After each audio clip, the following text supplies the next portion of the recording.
AKA where I live. Well, good evening, everybody, and welcome back. This is Storm King's Thunder, episode 16, live here on Twitch at Proficiency Bonus Twitch channel. We're so glad that you're joining us tonight for another exciting episode. We're just going to go ahead and throw out a couple of real quick announcements very quick. We want to just a special shout out to Team MZ for all their support of small streamers like us. Make sure to go check them out on Twitter and Facebook and all those wonderful social media outlets. That's Team MZ.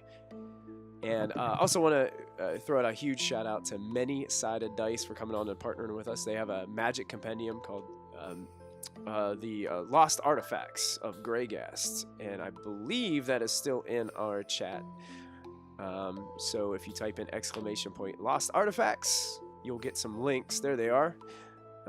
Blitz has beat us to it. He's got some links in there that you can get a discounted price on that magic compendium from Many Sided Dice. So thank you, Many Sided Dice, for jumping on board and offering our viewers and followers and subscribers that option. Also want to throw out a big shout out to Nightshade Creations for just jumping on and partnering with us. They make some really cool dice towers and dice storage containers. They sent us a dish of shame, which I will be giving away at some point live on this stream. I think once we cross over in the new year, that'll be one of our monthly giveaways. So make sure you guys are checking for that, but also make sure you go to their website, Nightshade Creations, and check that out as well. So I'm so glad that you guys are here with us, and I'm gonna go ahead and take you guys over to the party so they can say hello to everybody tonight. So there we all are. Everybody say hello. Hello, Stumpy. Hello, Josh.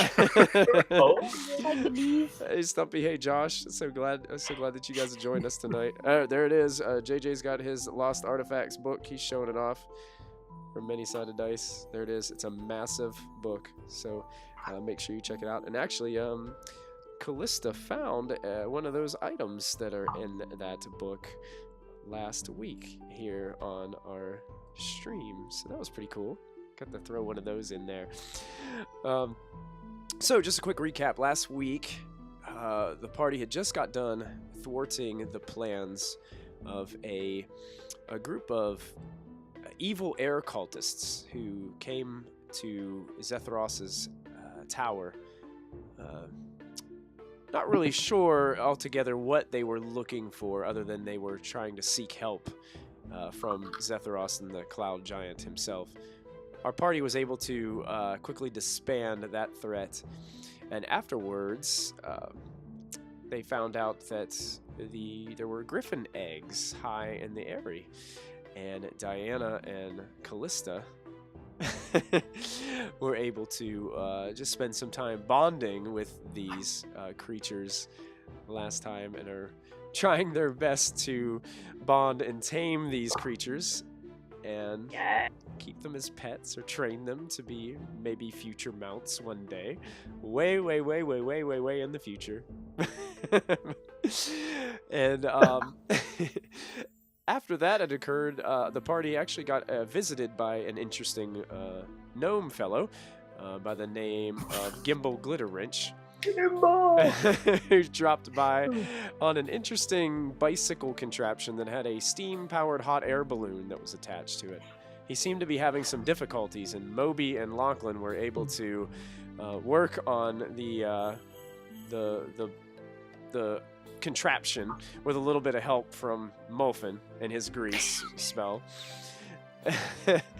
They were able to repair and help him, and also kind of make a new friend. This new friend was also an inventor, and a pretty intelligent inventor, and he, as a prize for helping him out, he had given the party some of his inventions, or things that he had that he was lugging around in his giant backpack that he was carrying with him. At the end of the episode, Gimbal was able to fly off in his hot air balloon device, and Lachlan, only to find that Lachlan still had about 5 of the bolts that he took out of the contraption still in his hands. So it was an interesting episode. What we're going to do to start off this episode is we're going to fast forward about 6 days. So we're going to be about into the 10th day of this journey to Bryn Shander on the tower. So what I'm going to do now is, before we get started, I'm going to have our party kind of describe what their characters specifically would be doing within this span of these six days. So the story is told. Diana and Callista kind of gave me some information already about what they would want to be doing during this time. So Callista and Diana, here's what I would like you guys to start doing. I need each of you to go ahead and make 6 animal handling checks. Now, Diana, you are going to make 3 of these as normal rolls, and 3 of them will be at disadvantage because you're trying to bond with a very, very young little baby creature that is very, very hyper and not very attentive to you. So you're going to make 3 regular, 3 with disadvantage. Callista, you're going to make all of yours, unfortunately, with disadvantage because you're trying to woo the shy one, which is not always an easy task. But if you guys want to, you can use one of your DM's inspirations to make one of those disadvantages a regular roll, or you can, Diana, you could use it to make one of your rolls advantage if you'd like to use them tonight. Do I want advantage or do I want a straight roll? I'll do a straight roll. Okay. So you're gonna use it on one of the disadvantage? Yeah. So you'll do 4 normal rolls and then 2 disadvantage rolls. Okay. Callista, you want to go first? Sure. Make me do all the hard ones first. Yeah. Okay, I'll do 1 straight roll and then 5 disadvantage rolls. Yes. Is that how it works? Yeah, that's what you'll do. Okay. That's normal. Okay. Not great. Okay.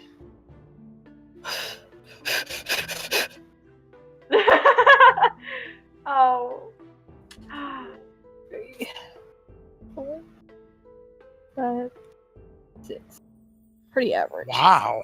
Okay. Now I think you rolled a crit last week, so you had 2 successes already, correct? Yes. So you got 2 successes. Now you're going to get. You ready to mark these down? Yep. I got 2 failures, 2 successes, 2 failures. So you are at 4 and 4, I believe. So 4 successes, 4 fails? Yes. Okay. And that just basically those rolls sum up. Each day you're spending a lot of time, as much time as possible, trying to woo this creature into bonding with you. Yep. My turn? Sometimes it's going okay. Sometimes it's not so good. Diana's turn. Yay! Okay.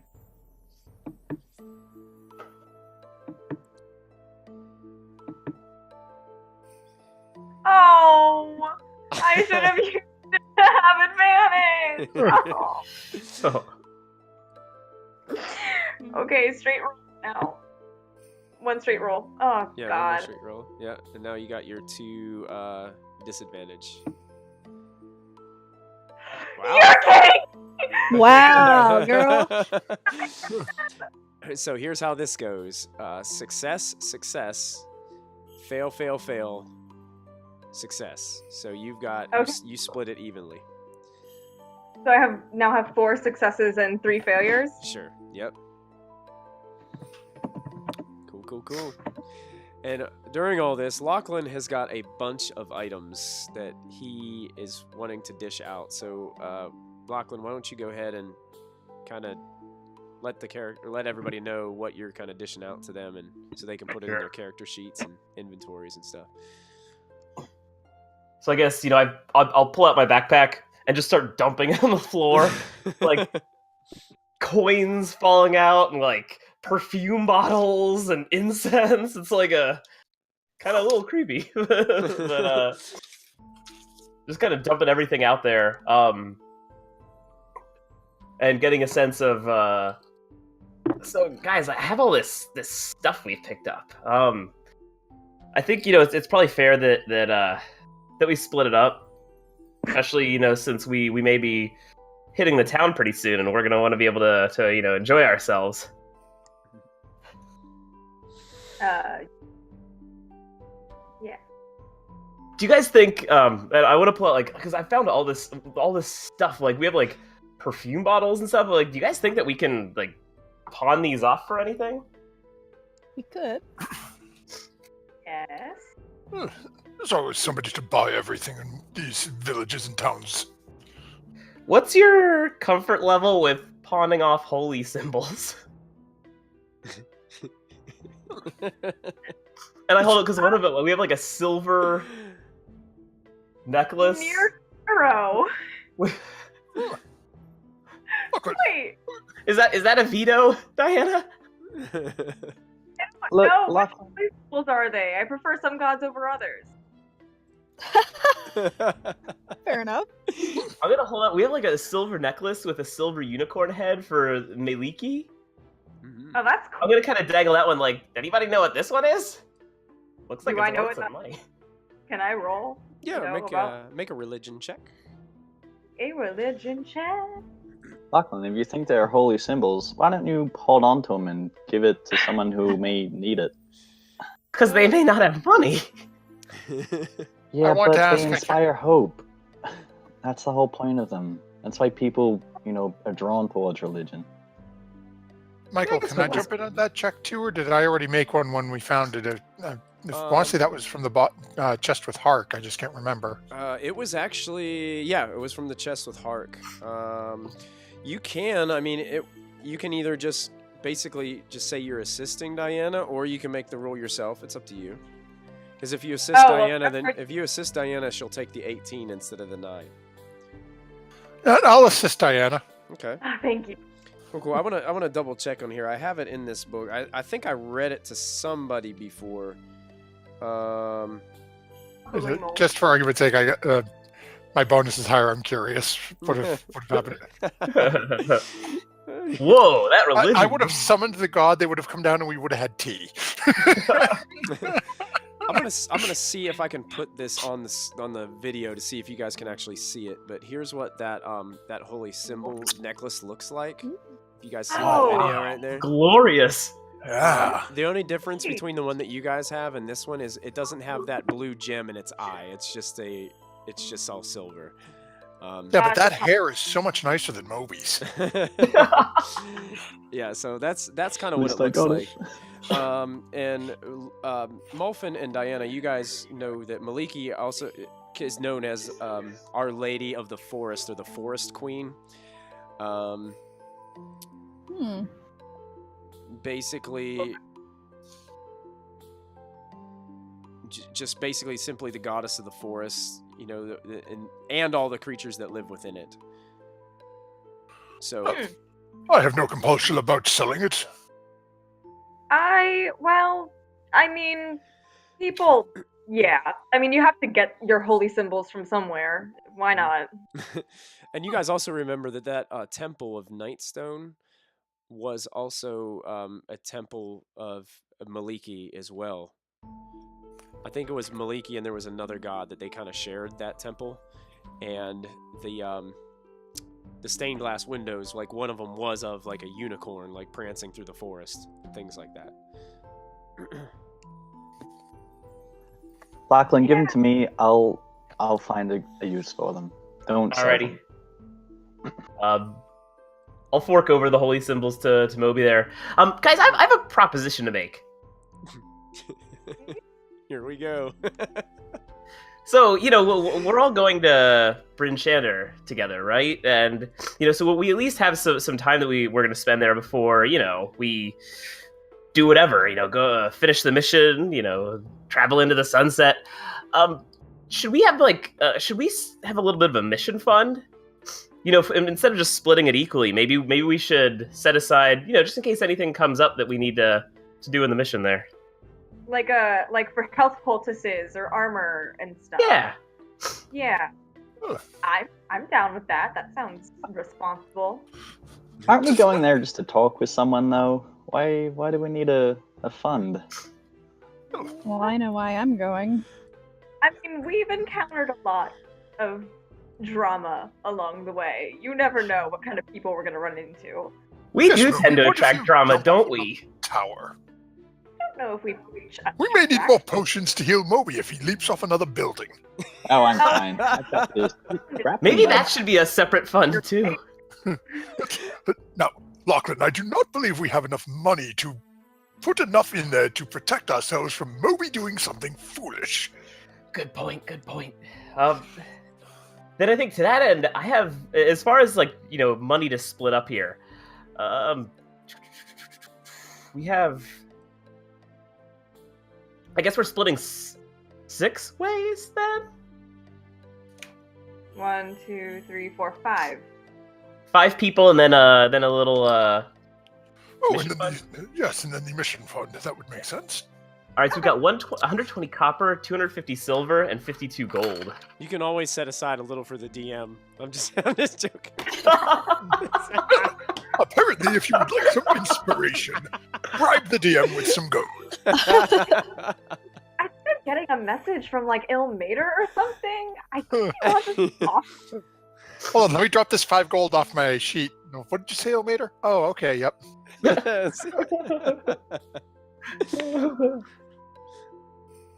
stuff. How does that math work out? Well, luckily, wait. I mean, the gold, right? Wait. I don't do math. Looks like 20 copper each. 20 is that? What? Yeah, 20 copper each. 40 gold each, 40 silver each, Oh, dang. and then 41.6666666666. The extra goes to the party. Yeah. Goes to the party. yeah, just break it even, and the extra goes right into the party fund. Yeah. Then 52 would be 8. Yeah. 8. 8 gold. And then we'll Awesome. sell off the rest of this stuff and, split that when we get a chance. Alrighty. Sounds good Cool. to me. Hey, I'm not quite so broke anymore. So, Moby, as far as downtime goes for Moby, what would Moby be doing these past 6 days? I'm gonna be getting used to this sweet grappling gun. Gonna be firing it off, pulling myself up, letting myself down, just getting used to how the mechanics work and everything, so I don't have any problem in the future, hopefully. All right, go ahead and make an intelligence check for me, Moby. Oh no.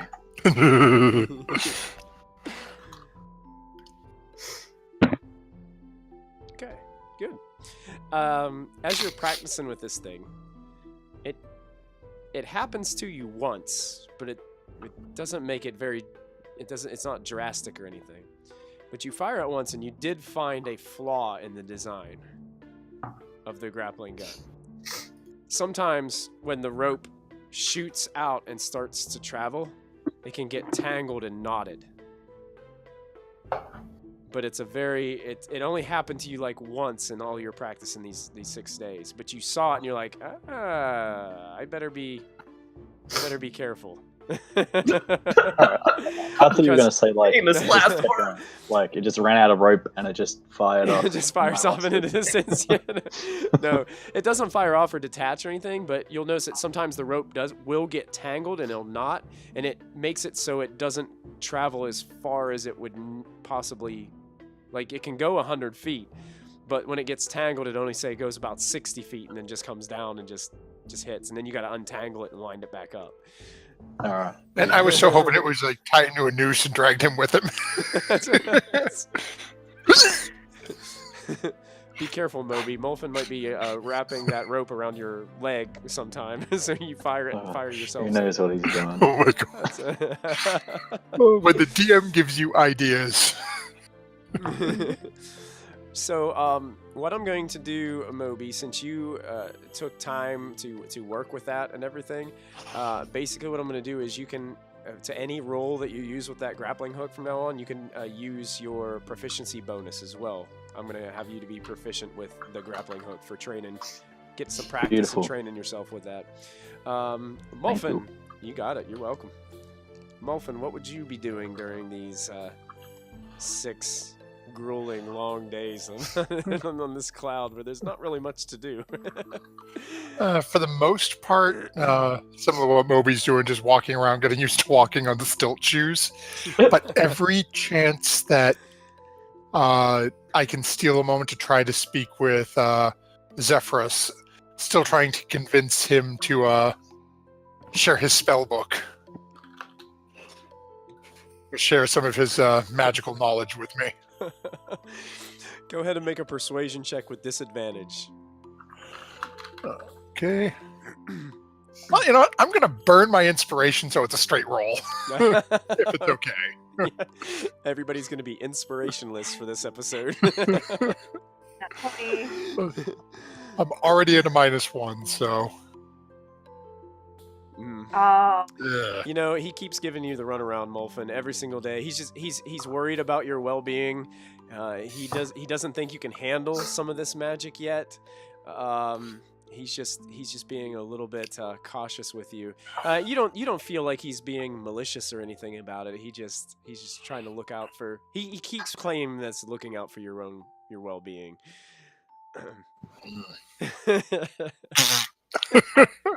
Each and every day, it's like the same thing. You guys do have a glorious meal on the 3rd day of this fast forward. It's extremely delicious meat that you have. That Zephyros had promised you a very grand feast from some of the treats that the Griffins brought back. I want everybody to make a perception check for me. Okay. Oh, I have a question for Sure, that. sure. I was going to bring it up. I don't know. But anyways, for Griffin handling, can I like find a book in the library at some point and like study up on Griffins and maybe Yeah, I make did that too. my non-disadvantaged in the future? Yeah, absolutely. Because Absolutely. I mentioned that before too. Something like that. I mean, it would take. You'd probably have to find a significant library that would have something like that in it, because the magical creatures that, you'd have to find someplace probably special to have something like that. But yeah. Upstairs. A perception check. Sorry to interrupt. I thought. It's all good. Ooh. Look at that. Wow. So, Diana and Moby, as you guys are eating, you guys did notice that after eating the meal, it didn't taste weird or anything. It tasted pretty good. It was a really nice meal. But as you pulled off, you noticed that the meal itself was prepared on this. It looked like a very nice fabric that was underneath the meat as it was laid out on the table. Zephyros did a pretty good job of like decorating the table and everything. And on the fabric, stitched into the center of the fabric, was a symbol that looked like a snake with wings. And it looks... It looked. I love your chat. It looked like the thing that that people put over horses before they put the saddle on. That's what that fabric kind of resembled and looked like. What's going on? So It's a horse. So it was a horse. yeah, you. I'm just gonna you guys like can have a bit go of like ahead soup and make. in my mouth. You guys can make a nature check if you'd like. A nature check. I think this would, Guys, this is delicious. Oh my This is god! the best I've ever had. I think this would be a nature check. If you want to go ahead and make a nature check, you can go ahead. Even if you're not proficient in it, you can I'll go ahead do and a roll. nature check. Is this everybody or just the ones who saw the fabric and recognized it? Diana and Moby recognized it like almost immediately. They remember the horses really well. And actually, Mulfin, you from your time trying to get that rope off of that guy on the horse, you got a real good look at it too. So you're pretty aware of what it is.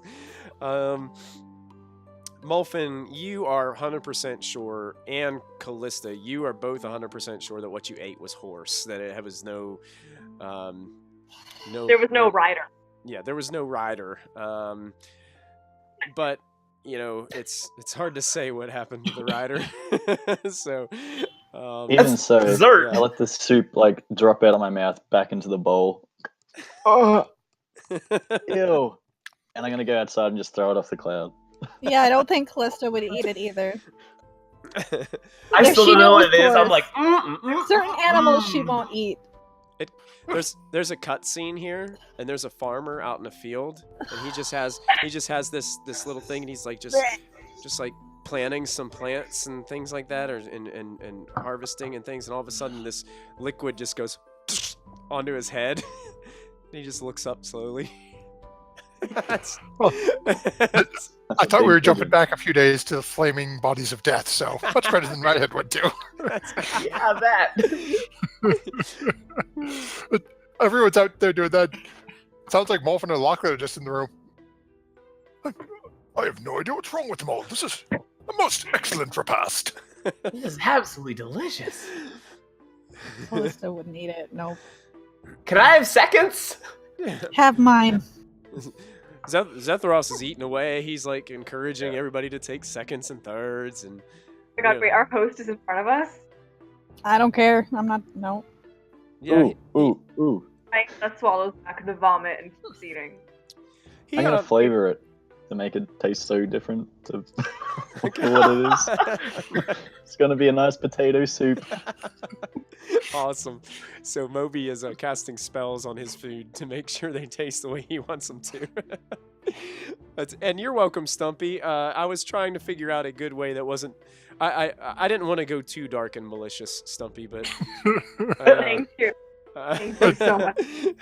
I was hoping for like a half a face staring out of the soup up at Diane or Callista, just like. Well, and also with actually, if you guys want to make an additional nature check, you can. This would be a little bit of a different. This isn't trying to figure. This is more for like the nature of griffins. Oh, Diana doesn't have a clue. Neither does Mulfin. Wow. Ignorance is bliss. Moby might know this. Lachlan, did you want to take a roll on this? I'm too busy eating my seconds. Okay, you got it. So I made the roll. Apparently, I'm with Lachlan. Moby, you kind of got the hint just from the time that you've spent with, just viewing these creatures here, but also maybe some things that you've heard in the past or stories that you've heard. That griffins, they love horses. They love horse meat. That's what they'll go after the most. And they'll usually leave the riders alone as long as the riders just like get off and run away in terror. And they'll just take their horses and fly off. Alright, so But- what happens if they fight back? If they fight back, it usually doesn't work out well for the riders. Do they come back with the horse? Usually they're just. I don't think with that check, griffins aren't really a big fan of humanoid meat. Lovely. Maybe if they were starving, but. Or maybe if they were bringing it to serve to their giant who likes to grind bones to make his bread. See, that's what I'm thinking. Excellent. So, 3 more days pass, and I'm gonna go ahead. Are you guys still seeing the map of Faerun on Yep. on your sheet? Nope. No. You guys aren't. We're in the tower. You're in a tower. Yeah. Okay, I'm gonna move you guys over to the map really quick. It's Ooh. okay. Just so it's you gonna know, we pop now have 110 days until we get to take home our baby griffins. up. So So I'm gonna. we've moved on though, where it's been more days since then.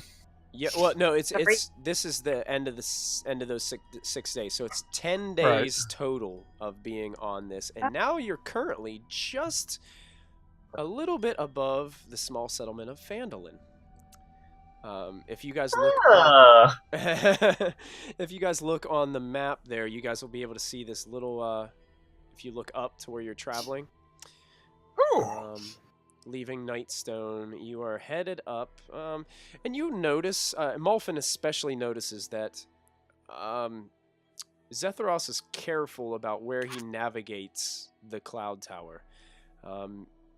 He tends to steer away from settlements, kind of weaving up the coast, especially away from bigger cities and things like that. He deliberately kind of went a little bit further away from Waterdeep when you guys passed there within the first 2 days of your journey. So he's being a little bit cautious, basically because of all the things that have been happening with the giants, and he himself trying to do what he can to aid you all into getting where you need to go. Doesn't want to get into too many conflicts. So the beginning of this new day, can you guys just kind of describe to me in the tower, what would you guys be doing at the start of this 10th day of the journey? Has it been 3 days, or is it the start of the 6th? Well, basically, you had 3 days, and then it was like you had a meal with Zetharos, and then 3 more days. So we're at the end of the 6 days. So the 10th day of the whole journey, from when Moby led you all onto the tower, running in excitement up the steps. So we're still 113 days from the countdown to the. I need this to be clear. It's fine. Okay. Oh, this is awesome. Stumpy and Mr. Carrot Rope, can you guys keep track of our of our countdown for us? I'm gonna assign that to the chat. Oh, I have it down. You got the countdown. You got the calendar. You got this. Yeah. You're pulling I think Post-it she's like notes. crossing off every day, and then on the final day it's like circled, like today's the day. Yeah, there it is. It's like circle. Awesome. Young wedding day, but it's with a griffin baby. Awesome. So, Molfin, would you still be just kind of chilling on the stilts? It's probably upon waking, yeah, it's probably do still my. Go ahead. like 9-10 o'clock in the morning. It's still early. You guys have woken up and kind of just had some breakfast. And Upon waking, do his ritual like he does every morning with his seeing stones to see what the day will bring. And then once more, nope, still can't look at the book. Back to the stilts. Cool. Moby, I'll anything? wear you down eventually. Are you muted, JJ? Yeah, did someone say my name? Sorry. Oh yeah. I was gonna say, where exactly? I'm gonna go ahead and flip you guys back over to the tower just to make it easier for this part. Cool. So yeah, if you guys just so Moby or Molfin, you said you were kind of are you inside the first floor here, just kind of chilling? Sort of chilling right underneath the opening. Gotcha. Up onto the second floor. Okay. So Moby, what are you doing during this time of day? All right, I've kind of remembered something, and I'm gonna go kind of rush over to Diana. Hello. Hey, look, remember when we first all took out on this like big kind of journey we're now going on that was meant to be something small and easy, but it spiraled into something so much bigger than what we're doing now. Anyway, Yeah. Thanks for the reminder. should we have alerted the church or the temple that we completed our mission, so to speak? Oh my God, the temple.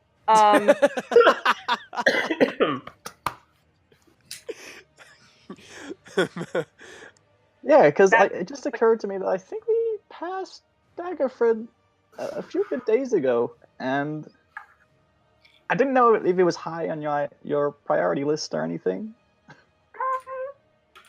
is now. I think, I mean, it's not like we can just turn this thing around. Yeah, I mean, it'd take another, 5 days to do so? Yeah, I would rather not add length to the journey. Do you want to just wait until we're in town and then write a letter and send it and inform them that things have developed and that we're not going to be back for a while but that we completed our initial goal? Yeah, I think that might be the best way to handle it. Who knows? Maybe Zephyros would be kind enough to let one of the Griffins deliver the message. Yeah. Well, wait. Would the church like? Yeah, sure. Yeah, sure. Yeah, why not? I'll ask. I just imagine the Griffin delivering the message, and then just taking a couple horses from random villagers and flying off with them. It's payment. They need to be reimbursed. Cash on delivery. For their trouble. Driver. Okay. Cool. Just making sure. I didn't know how high it was on your list of things to do, and it just popped into my head. Well, thank you, because it completely slipped mine. All right, just real quick in the chat, Malted Shark Creates. I just want to let you know we use Roll20 to do our to play Dungeons and Dragons online, and it is super useful and awesome for a dungeon master. You can go to Roll20, I believe it's .net. Is that correct, guys? Yeah. .net. Roll20.net, and you can sign up for free. It's amazing.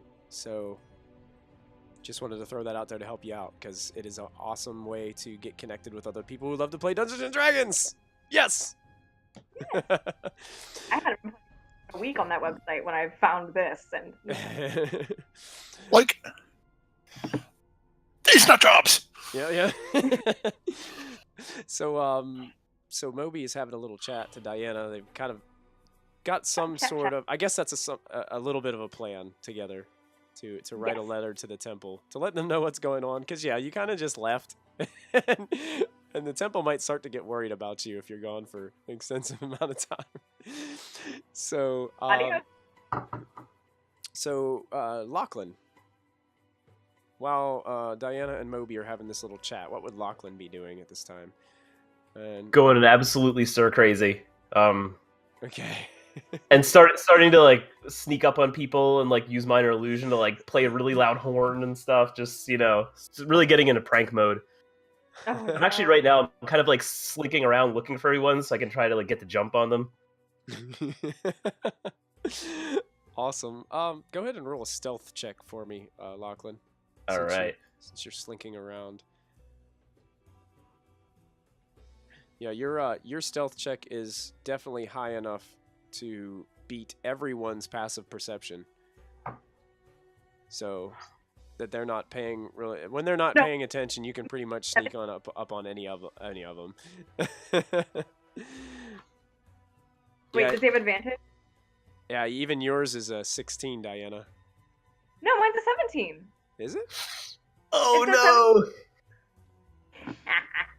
Is it a 17? If it's a 17, Yeah, then you're fine. I had on my card that you had a 16. With our because we've gone up our proficiency because we're level 5 now. Level 5 Christopher Perkins. Oh, you just saved Diana from getting wet willied. Yep. So Diana, I think you're the only one. I think you're the only one that's perceptive enough to kind of get an idea what Lachlan is doing, and you just have a feeling he's just getting really bored. This is not Lachlan's cup of tea. He doesn't like to be trapped and confined. Even though this is a very large tower, it's still a small area for Lachlan. All right. Callista, what would you be doing this morning of the 10th day? If I wasn't up with the Griffins, I'd be outside. Okay. And I'd just be like looking for like more cultists or anything that could sneak up on us again. After the first encounter, she wouldn't feel comfortable just staying inside. She prefers being closer to nature anyway, not in buildings, so she would definitely be spending most of her day outside. Okay. Very cool. While you're outside, go ahead and make a perception check for me, since you are kind of walking around, being very perceptive and looking around.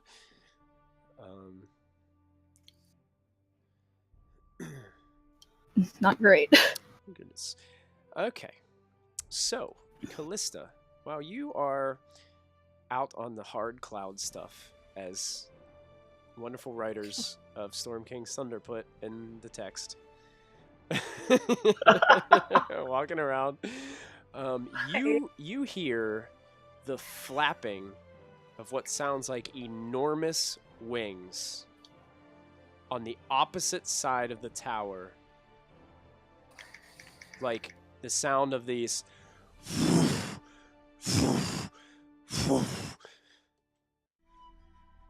on the other side of the tower.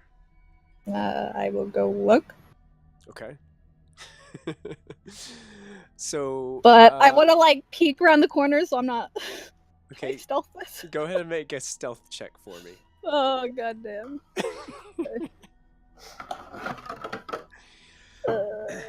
Not gonna be great, probably. That may be good enough. Let me see something very quickly. It may be good enough.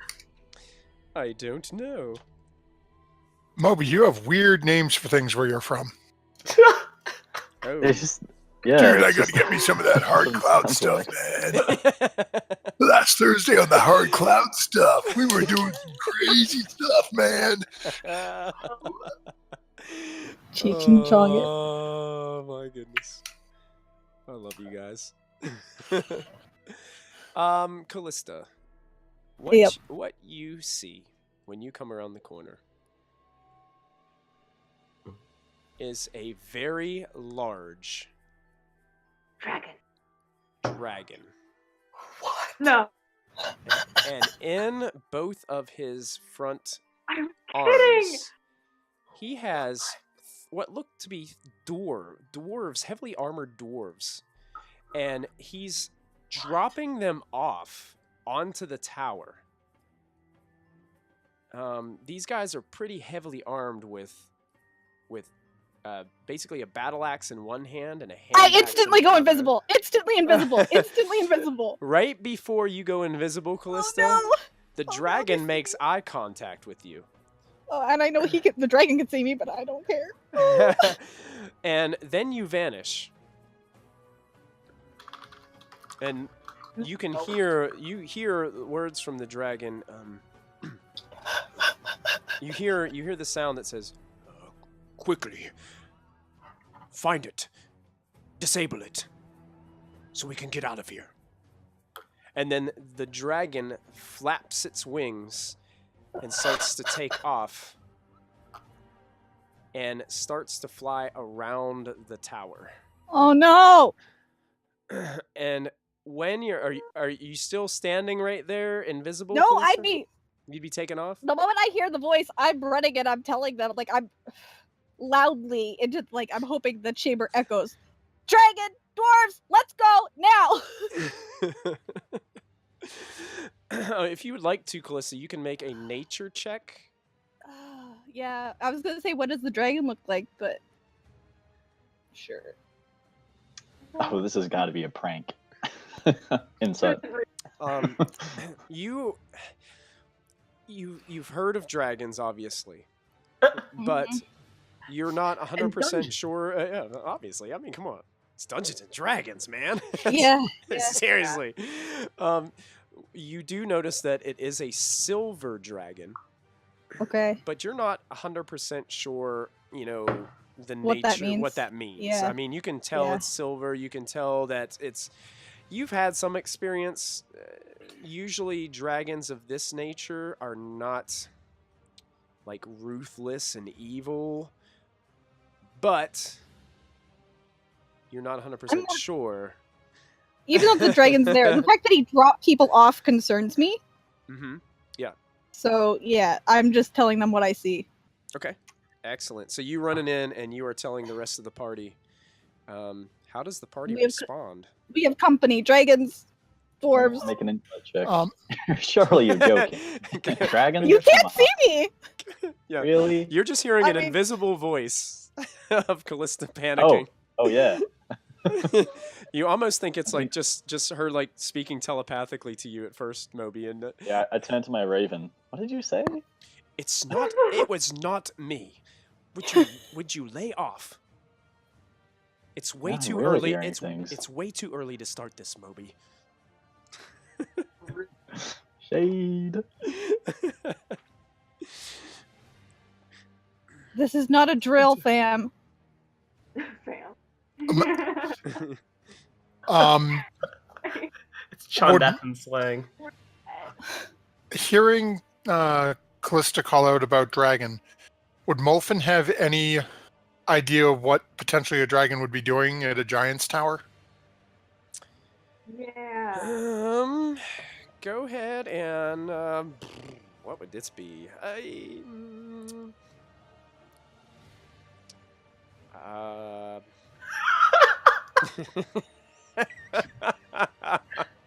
Nice, JJ. I gotta love it. JJ. Yes, needing some hard cloud stuff. So go ahead and just make an intelligence check. We'll just make this a straight out intelligence check if you want to just kind of put your Okay. conclusions. I will assist. Oh, This would be a very difficult check. I mean, there could be different reasons, but you know for a fact that giants and dragons aren't usually friends.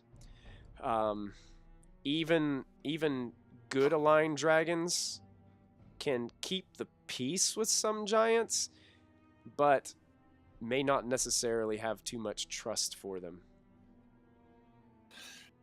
With that knowledge, it's levitate, heading up towards the second floor, screaming dragon at the top of his lungs. After Molten goes, I'm gonna test out this new gun, and I'm gonna try to shoot it up there. Okay, go Diana- ahead and make a ranged attack with your proficiency bonus and your dex bonus, Moby. Let's do it.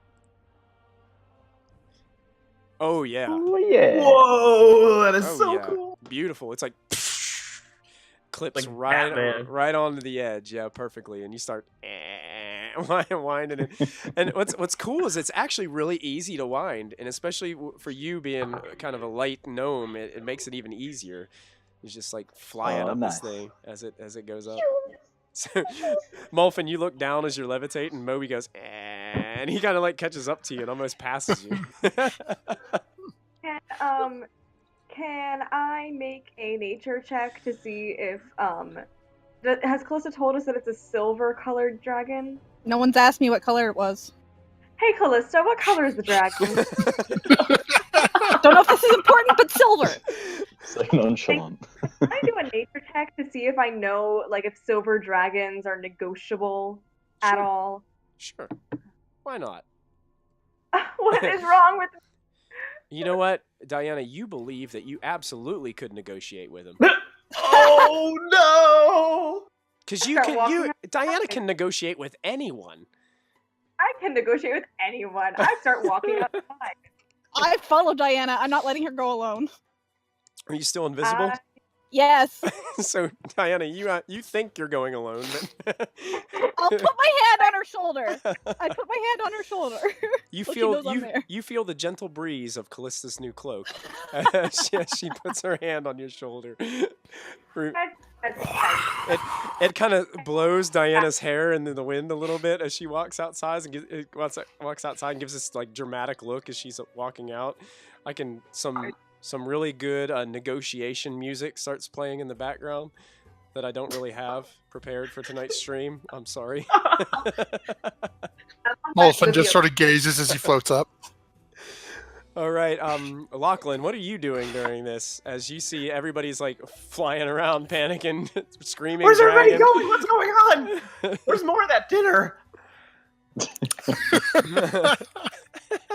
So Lachlan's like still eating. From any leftovers? the last 3 days, Lachlan's been eating. Nice.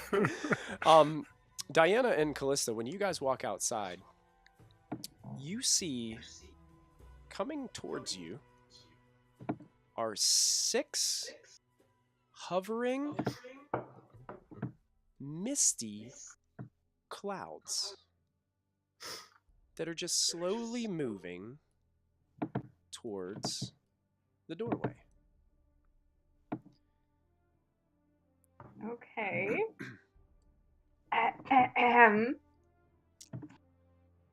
Greetings. Strange. I don't know where I'm going with this. Oh crap. That was out of character, not in character. Greetings. How's hanging? What you up to? What is your business? Are you talking to the misty clouds? Sure am. Okay. As you're speaking to them, you notice that they just continue to hover towards you. You don't hear any response.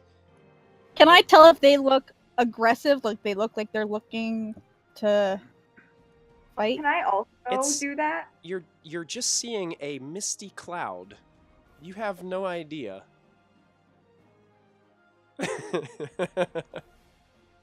Man. They're a little bit trans. You can kind of see But through they them were a bit. dwarves, and now they're clouds. Diana only sees clouds. She has no But idea. Callista saw dwarves, and now they're clouds. Callista, you saw 6 dwarves get put down, but now you only see 6 little puffs of cloud. They're just kind of hovering slowly towards the doorway.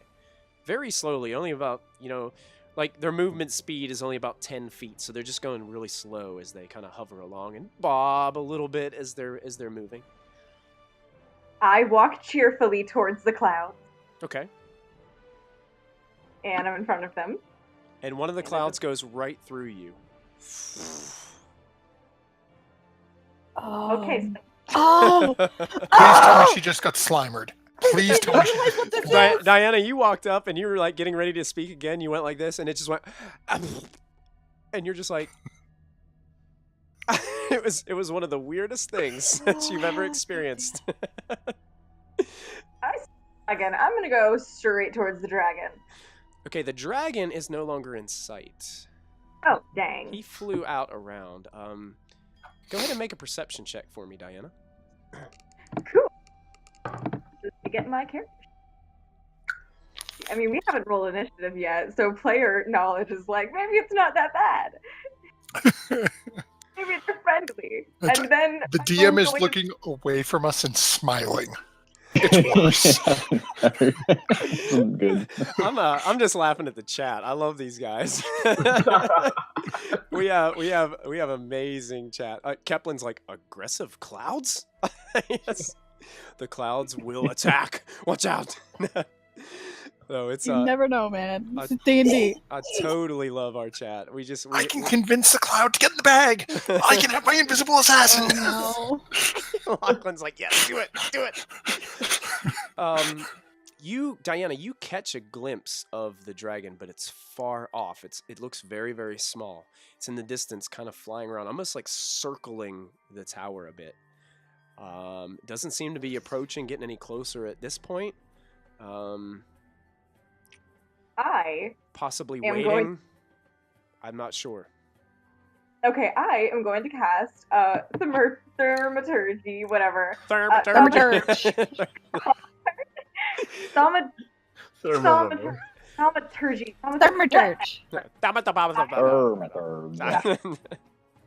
Okay, Voice. amplify your So voice. I yell at the dragon, hey, would you mind coming down here? I would just like to chat.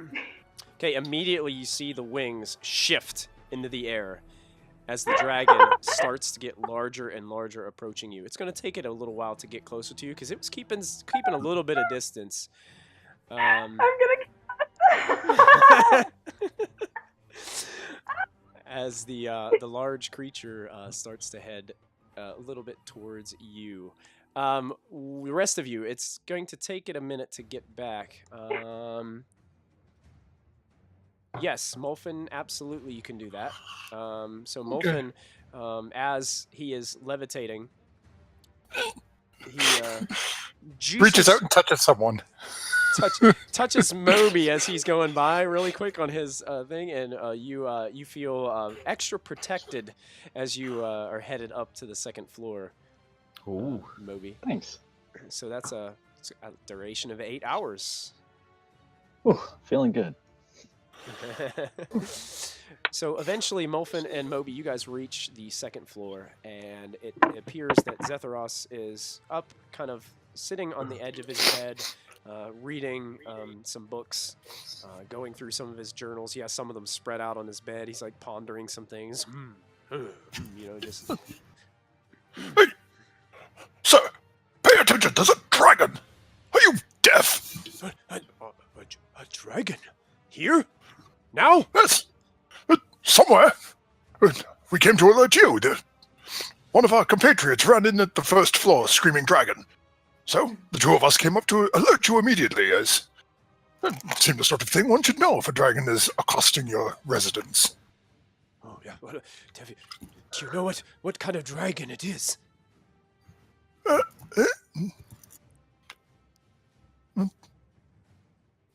rather large one, I would assume. Well, that's not good. And he starts kind of putting some of the papers back in his books and closing them, and he kind of hustles over and he's starting to put them on shelves and things like that. And it's kind of funny because one of the books falls over and he kind of like picks it up and tidies it up a little bit, like he's like fixing his books and things like that on his shelf. And Moby, Is this really the time for housekeeping? Did you see where it went? I didn't see any dragon. We were told about one. Perhaps look out the window, maybe? Well, I suppose we could. And he he goes over to one of the windows and he kind of starts looking out. It's actually a very skinny window in the second floor. It's on the back side of the far side, past the navigation orb. And he's kind of like looking out, peering out. I don't see anything. I'll go look out the other window. Yeah. I'm probably too sharp. Windows. Go ahead. Actually, Molfin, when you look out, you can see the dragon approaching rather rapidly.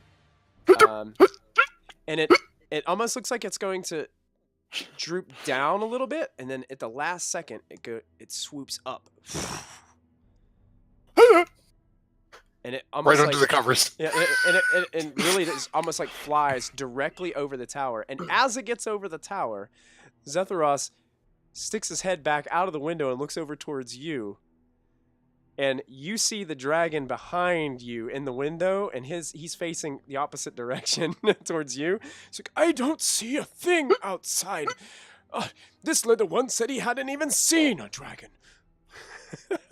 As it swoops away, and then you see it kind of turn off, and as he turns his head back around, the dragon's tail just all of a sudden just drifted out of the corner of view. See, there's nothing out there. Did you get enough sleep, small one? No, it must be my inability to communicate with the extraplanar entities. It must be weighing on my mind. If only I could speak to them, they would help. They would aid me in easing my troubled minds. Go ahead and make a persuasion check. Oh, my. Oh, if there was ever a moment to do it. When the DM's plans all get screwed by his players. Still not good. It was only to protect you. Even though you think you could get this knowledge, sometimes it takes you and makes you go completely insane, young small one. My goodness. Oh, Young. yeah, Well, young. apparently I'm hallucinating dragons already. So, as this is happening, these clouds, Diana and Callista, they seem to be pretty much ignoring you altogether and are starting to go into the tower. Is the dragon coming to talk to me? Is the question. No, the dragon kind of it was looking like it was going to swoop down towards you, and then it swooped up and over the tower. That's what was happening when Moby and Molfin were trying to communicate with Zethros, and it basically just came up. It's almost like you thought you may have got its attention with the thaumaturgy, but it was going to kind of do this anyway. Like you think it was kind of getting ready to make its approach. I will yell again. You are being very rude right now, and I would just like to have a one-on-one conversation with you. Okay, excellent. The dragon swoops back around, starts to drift down towards you, Diana. Doesn't seem like it's approaching to land. It kind of just leaves its wings kind of drifted out and is kind of gliding by you. Looks towards you, casts an odd look at you, and says to you, "My business is not with you, small one." And just swoops by. Everything can be negotiated. Thanks. So he kind of swoops up, and you let me make a quick roll to see what happens here. Fire. Okay, excellent. All right. So you guys start to Can hear I do? Okay. the squawking and squeaking of griffins on the I was gonna area. say, could I do an insight check on the dragon Sure, absolutely. Go ahead. with advantage? With advantage. Oh, you're using. I have. He's been with me the entire time. He's just been. Oh on yeah, me. yeah. Sure. And I've been winding him every day. Absolutely. Go ahead. Oh, that's right, that little mechanical thing. As The bane of my existence. As far as you know, he is being 100% honest. That he has no. Does he look like he's? My main insight was like malicious intent. You feel he has a mission to accomplish, and he is basically he's gonna Ignoring accomplish it. anything that's not to do with it. Absolutely. Yep. Okay. He has a job to do. He's gonna do it, and that's Okay. the feeling that you get. Okay. If I look towards the door, since I'm right in front of the door, have the clouds gone inside completely? Yeah, they're not stopping. They're moving very slowly, just kind of hovering, but they're just nonstop, just going into this tower.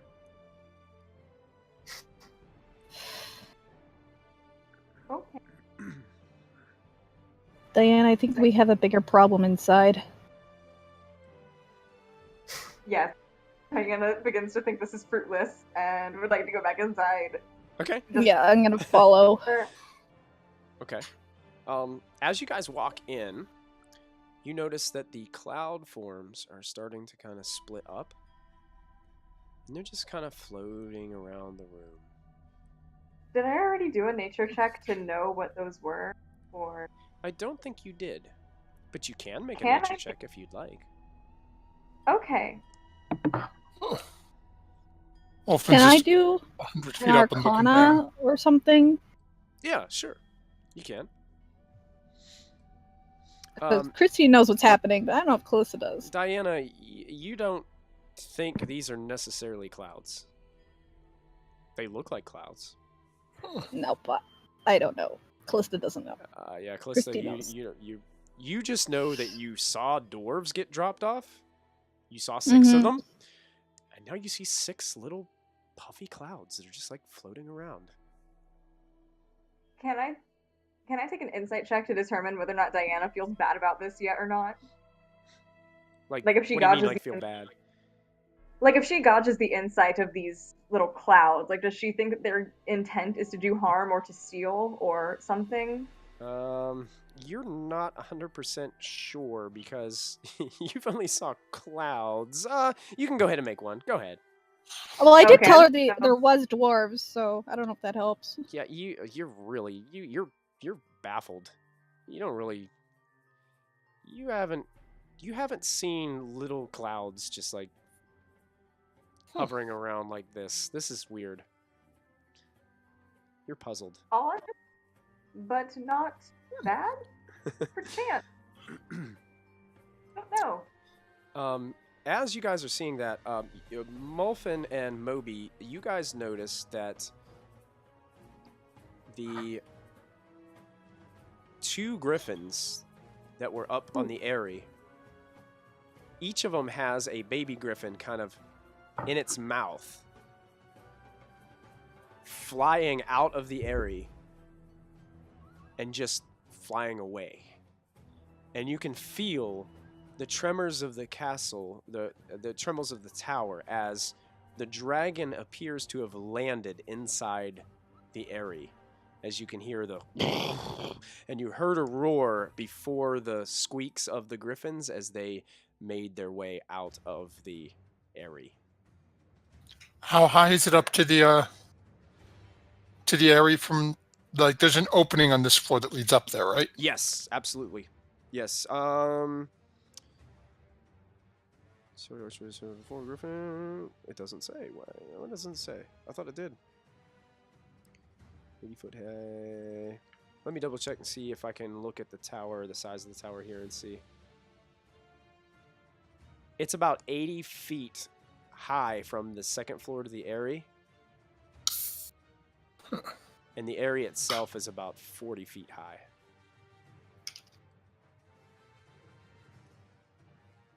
feet? Yes. I know. What is the range? Oh, perfect. Hearing the noise, straight up. And right above the opening. Oh, right above the opening. We got a fog cloud laying down. Right inside the, like, up in the area, but enough to sort of obscure the opening down towards us.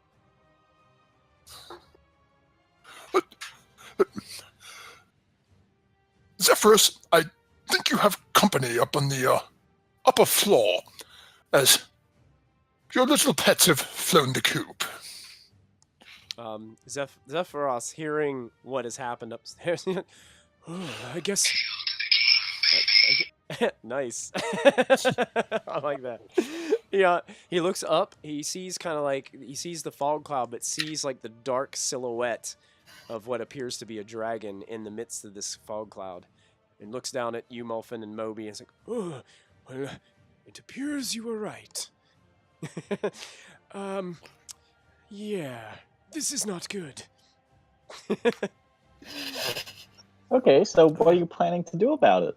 You've got a plan, right? Measures in place to prevent this kind of thing? Zephyros always has a plan. And he starts walking over, and he touches his end of his staff to the big treasure chest that he has. And you see, like, there's this magical, like, shimmer that happens whenever he touches it. And it looks like he magically unlocks this treasure chest, and he opens this gigantic thing, opens it up, reaches in and pulls out this massive spell book, like large red bound book that he has. You gonna fill in? I believe I have some things. To death? Is that what you're gonna do? You're gonna read to it? What are you even talking about, little one? Oh, my goodness. And he looks at you, Mulfin. He's like, I have a feeling this red hair one has been spending time with the extraplanar entities. They couldn't do any worse for him than it's already done to him. Oh, it's a wizard thing. Oh, okay. I have some spells in here that could help us. And he kind of licks his fingers and he starts turning the pages and looking through, and you can see, Mulfin, that you're kind of like trying to look up to see, catch a glimpse at this spellbook. You can see there's a lot of different writing in it, and giant writing. You can read giant, can't you? Yep. Yeah, so you can see some of these different elaborate runes that are in this book, and you can see that there's definitely different spells written in this book that he keeps. And Lachlan, you were chilling downstairs in the first floor, correct?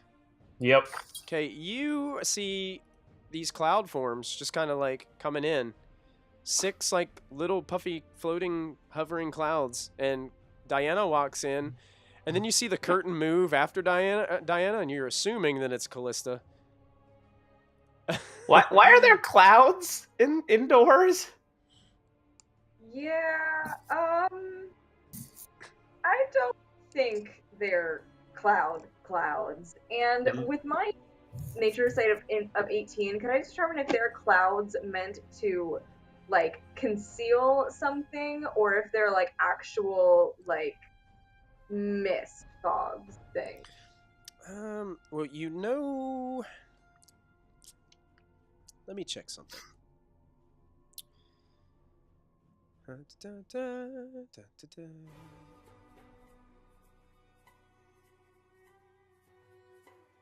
I Whoa, hope you wait. have an idea. You're not really 100% sure, Diana. This is baffling you. This is very baffling. Alrighty. They just kind of keep on moving around. You see them kind of moving around the room. They're spreading out. They're fanning out. One of them kind of drifts right by Lachlan. Oh!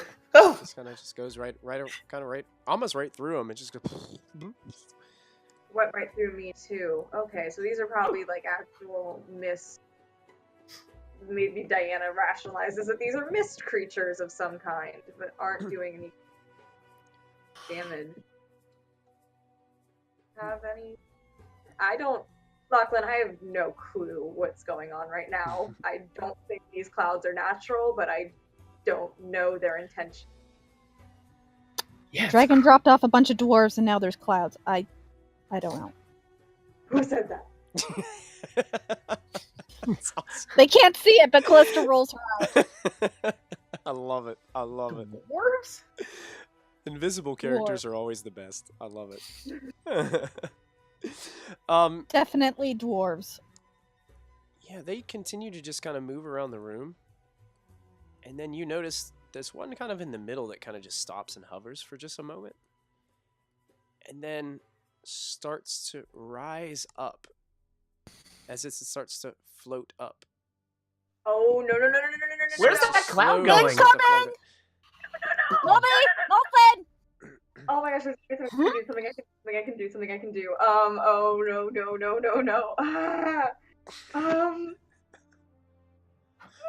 No, there's nothing. I can't do anything. Josh says, literally can't nothing. trust those clouds. # fantasy global warming sucks. Nice, Josh. True. Oh, you're a senator. You're fantasy senators. No, I don't know. I mean, what damage could a cloud take? There's nothing I can do. Do Moby and Molfin hear this? Someone stop them! I yell, someone Yeah, you hear Diana freaking out downstairs. freaking out. Moby, do you have any ideas? I may have something I can do, but if you have a better idea, I'm all for it. Wait, what's coming? That little cloud thing is flying its way up here. Clouds. Clouds are Yes. coming. Clouds. Can I make it? Can I make some sort of a check? I'll let the DM decide it. Can I just roll a dice? Just pick a check and just roll it. What kind of check do you Zephyros, want? have you ever had any trouble Sure, with let's do clouds Arcana. before? There you go. That's what we need. Yeah. I'm strong in the arcane. Molfin, did you hear her say something about dwarves? Yeah. I I have told a passive. everybody. I have a passive 14, so depending on how loud she was yelling it. Well, when I first run into the room, I said, dwarves, dragon, we have company. You know that there are some magics, whether they be spells, potions, things of that nature, that allow physical forms to turn themselves into misty clouds and allow them to kind of move around in a way that they can't be identified. Unfortunately for them, it makes them rather slow. It allows them to fly around. Helps them to be more stealthy and efficient in different areas. So you've had experience with some of these, just reading about this kind of magic. Well, maybe it seems to be a magical effect that's turned this, whatever it is, into a cloud. Oh, and they're coming up here. I'm sorry, but I got nothing. Well, then I shall deal with it. And unfortunately, my fog cloud is gone, as this sucker is going to make a wisdom save. One of the clouds or the dragon? The clouds, it's flying up. Okay.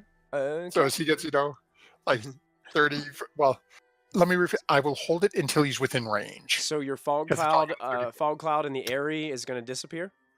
Yeah, they're both concentration. Both concentration, gotcha. So yeah, you start casting a spell down towards this small cloud figure that's starting to just circular mass of cloud just starting to float up. You see beyond it, there's another cloud that's starting to kind of slowly rise up as well near it. And it's going to make, is that a wisdom save? Yep. Wisdom saving throw. Let me double check something really quickly. I don't know if it's gonna work. Oh boy. I don't know. That's the hope. I don't know though. Don't think so.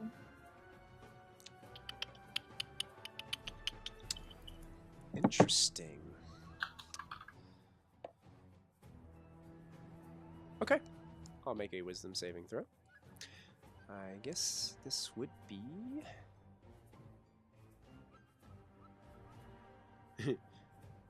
I'll find this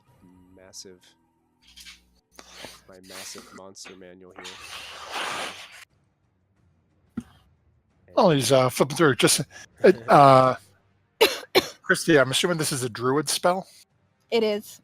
That's Okay. why I was like, Christy knows. But Yeah, that's I'm some sitting here reason. going, I'm pretty sure I know this spell, but it's not one Yeah, of it's exactly what you're thinking. Okay, I'll never whisper rules on this one. I always have to change it for each character. Wisdom saving throw. Okay. Let's see how this goes. Ooh. Unfortunately, very well. And what happens? Nothing, right? Absolutely nothing. Absolutely nothing. So yeah, you cast your incantations to send this thing into just an uproar of laughter. Seems to do nothing as this cloud just continues to slowly drift up closer and closer to you and Moby. Moby, that did not seem to work as well on the cloud as I had hoped, given that there's some sort of person. Zephyros were about to have company from downstairs as well. Downstairs? But there's a dragon up there! And there's a Clouds, cloud coming up. dragons. Which is a bigger threat, do you think? Clouds or dragons? Well, the clouds are people, Moby. I just went over this with you. Were you not listening? Wait, the clouds are people! I'm more concerned about the big thing above our heads right now. Oh, I'm so confused right now. Oh. Leaning over to Moby quietly. We need to get that book away from him. It seems to be muddling his thoughts. But I can deal with the dragon. It isn't that big of an issue. I'm sure if I have a conversation with it, all will be well.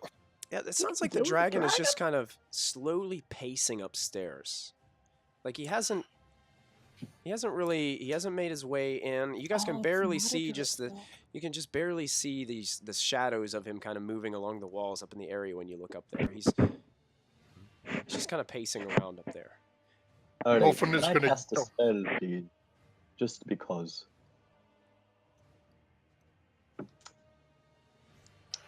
Michael? What's that? What did you say? Do Sorry. you mind if I cast a spell? By all means, go ahead. JJ's grinning. Alright. Oh my. Since Molfen helped me out, I'm gonna help Molfen out. Okay. Oh, should I? Yeah, I should. I'm gonna cast Sanctuary on Mofin, All right. just in case. Okay. Target sword creature with an attack or harmful spell must make it first one. Oh, cool. So yeah, you also feel protected, Molfin, as Moby returns the favor for the spell that you casted on him. Look, just in case you are going to deal with the dragon, take this. Hey, thank you, Moby. That could be most useful. And then just looking straight up and screaming, "You there up there? Are you going to stick your head down and have a conversation or pace around like a rude home invader?" A rude home invader. I love it. I want to get that. Oh, I want that gotta find a T-shirt. polite home invader. I want that T-shirt. Rude home invader. All right, Lachlan, Diana, and Callista. You guys noticed that the four that kind of drifted towards the back also start to float upwards. I would like to cast Bane on them so that they have difficulty doing things. Okay. Up to 3 creatures of your choice must make a charisma saving throw. So I'm gonna say maybe the 3 to the right, I guess. Yes. That'd be fine. To the left. To the Or right or up. the left, wherever you want, whichever 3 you want. I just see 2 in front of me and the nearest one to the left. The two that are in front of you are out of your 30-foot range. They're about 50 feet up, about halfway up to where Molfin and Moby are. The other 3 just kind of, or the other 4 just kind of lifted off the ground. So you'd be able to hit 3 of them, just not all 4. I will hit 3 of them. Okay. Unless you do higher level. That I see. Yeah, I think if you did a higher level, you could hit another one. Get all 4. But that's up to Oh, I you. could? Oh, I don't want to waste higher level spells. It's okay. Just do what you want. So, I'll just do it. So they have to make 3 charisma saves. So here's the first, and the second, and the third. One? So it looks like Stop one has been affected. The first one. You got better than I did. So I'm going to go ahead and just put a little red dot so I know that that one has been baned. Oh, man. As Diana is seeing these clouds start to float up, Diana just goes into super panic mode, crying out to Ilmater for just his absolute mercy when it comes to whatever is happening with these clouds. Diana's not really sure.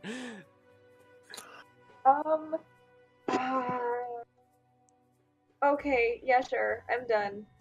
Okay. Lachlan or Callista, anything from you? I'm just checking. Hang on. Okay. I would also like to begin. I would like to yell out at someone to help me get upstairs. I would like to be upstairs. Okay, Moby and Molfin, you hear Diana calling up that she would rather be upstairs than down there. Well, I got nothing. Do you ever have anything? I swear, why do we bring you along on these trips? I negotiate. I'm not useful in these kind of situations. I sit inside in a temple or church all day. Ugh. I can do nothing unless we... I can do nothing unless she gets within 60 feet of me. Well, we got a problem. Unless you can jump on this grappling hook and I can fire you down. Grappling hook and I could climb up. Okay. The only sounds problem like is, I'm not trying to be rude, but you might be too heavy. I don't know how much... Moby, make an intelligence check for me. Very rude thing to say to a lady.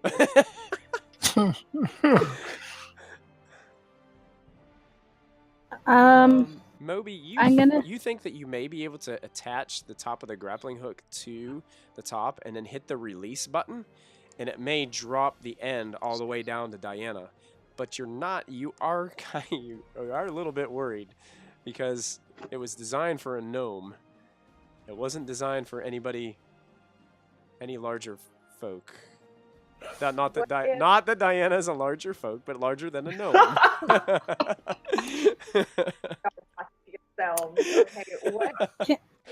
Shot down the Moby. What if you shot down the grapple so it landed in the floor, and like you would hoist me up with your own strength rather than relying on the gun itself, which might break.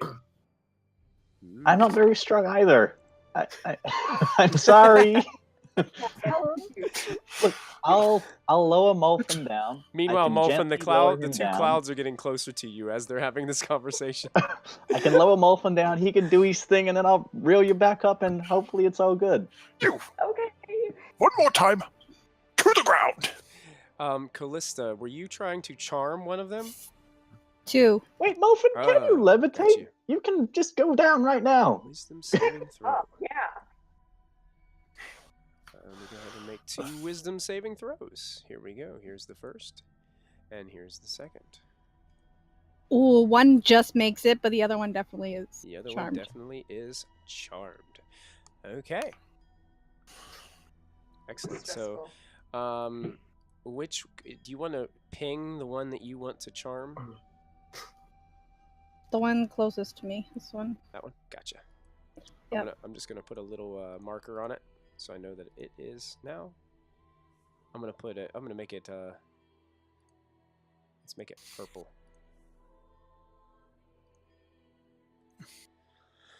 Okay. You said one was coming right back up, so I'm Yeah. going to try Tasha's hideous laughter again. Okay. So I need to make another wisdom save. Yep. So here comes the. So Molfen again, the same similar incantations. Wow.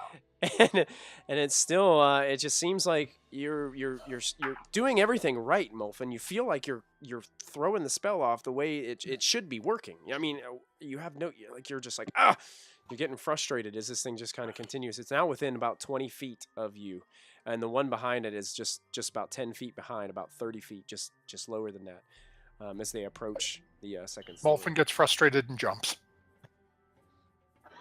Okay. Okay. As he's doing that, I'm like, I don't know why you want to come up. There's a dragon up here. And I see Molfen go past. What are you doing? Right. As I get just about halfway down. Okay. Cast levitate. So, Lachlan, Diana, and Callista, as you guys are watching these clouds hover, you all of a sudden you see Molfen starting to just shoot down super quick, and about halfway he just goes and slows down and starts to just slowly start to levitate down. Moby's head is still peeking over the side, and then you see Zetharos peek his head over the side. He's oh, so the clouds. That's what you were talking about. Focus on the dragon. The dragon. Oh, yes, the dragon. Oh, my book. Oh, he starts going back through the book. Diana, come over here and I will carry you up. I go over. Okay. Are you sure you can lift me? I've been told I'm rather large. I'm sure you are just the right size. Wait a minute. Here we go, everybody. My drum. Shots fired! Yeah. But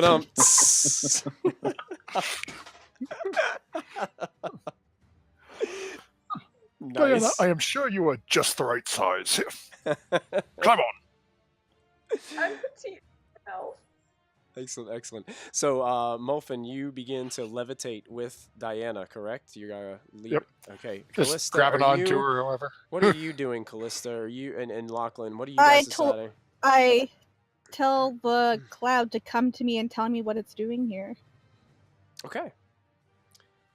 You notice that the cloud starts to drift slowly towards you. And all the rest of the clouds are slowly just moving up. The two at the top reach the top and just peer over, just start to hover. Moby 1 goes right through you. It just goes through you and just kind of moves by you. And I'm going to go ahead and put these two up there so I make sure that I have these in the right spot. These two kind of just one moves right through Moby. Oh, Moby, if you want to put your token up on the second floor here, you can put it up there. And Molfen, I you're can't see starting the to hover second up. floor. You can't see the second floor? If you No.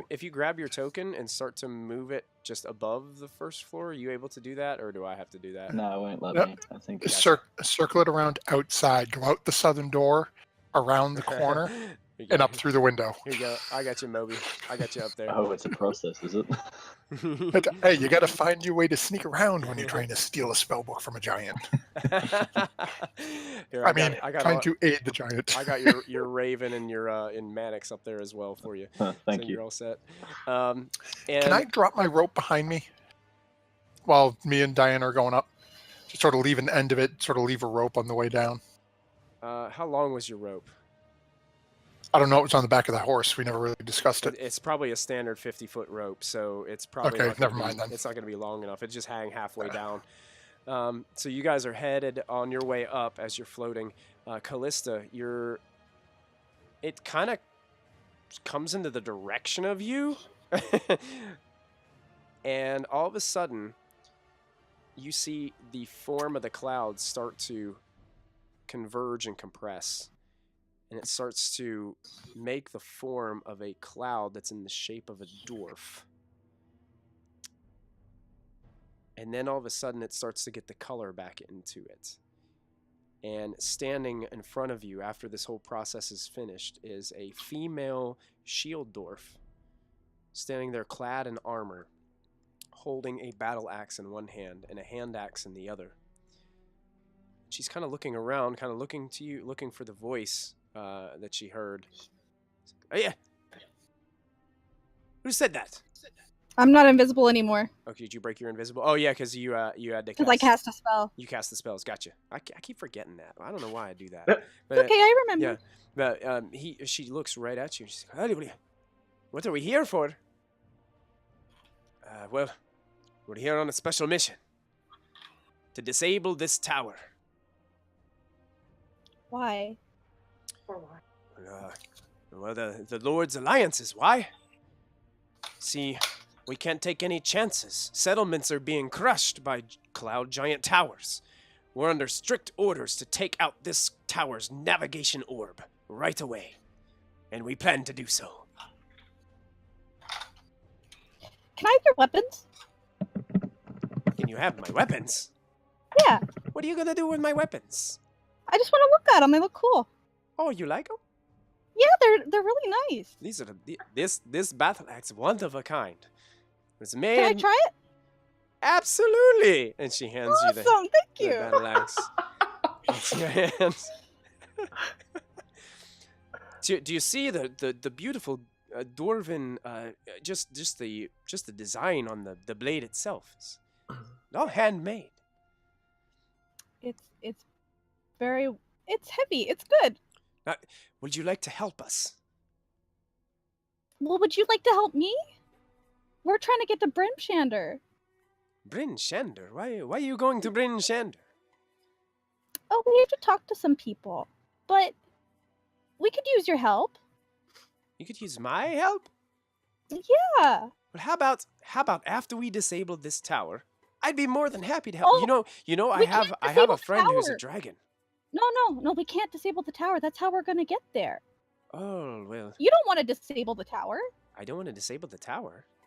No, Go that's a ahead. bad idea. Machiavellian. Go ahead and make a persuasion check, Callista, with advantage. Oh god. I've never used this spell properly before. Have we heard any of that? Do we? Oh. Not good. Well, you see, friend, I am under very, very strict orders from Queen Dagnabbit herself. Queen who? Where is she from? Oh, Is she my cousin? you don't know the Queen Dagnabbit? I don't know, do I? You can make an intelligence check, if you'd like. What? An intelligence check. Oh, okay. Can I still see Diana? Can I hear? Yeah, you see them. They're levitating up, but you'll have to kind of shout towards them. Oh man, so we didn't hear. Okay, I'll shout at Diana. Diana, I think they want something to do with the navigation orb. Want to check that out for me? Okay, sure. Good or bad? Probably not the great idea to let them near it.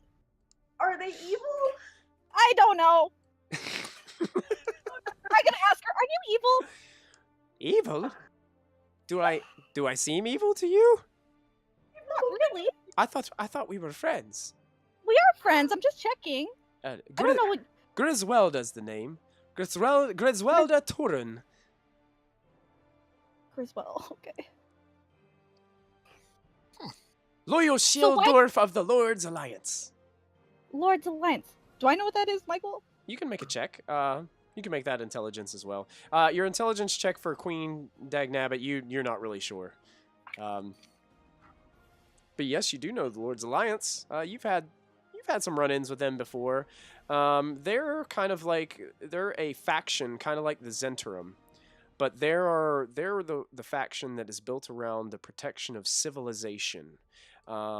A lot of the queens and kings of the bigger cities and the bigger areas like Neverwinter, even Daggerford, where you guys started, where your temple was when you guys started out, they're all kind of members of this Lord's Alliance. It's basically they all get together and they all work together. It's kind of like a United Nations, if you will, to making sure that peace and security is brought upon civilization itself.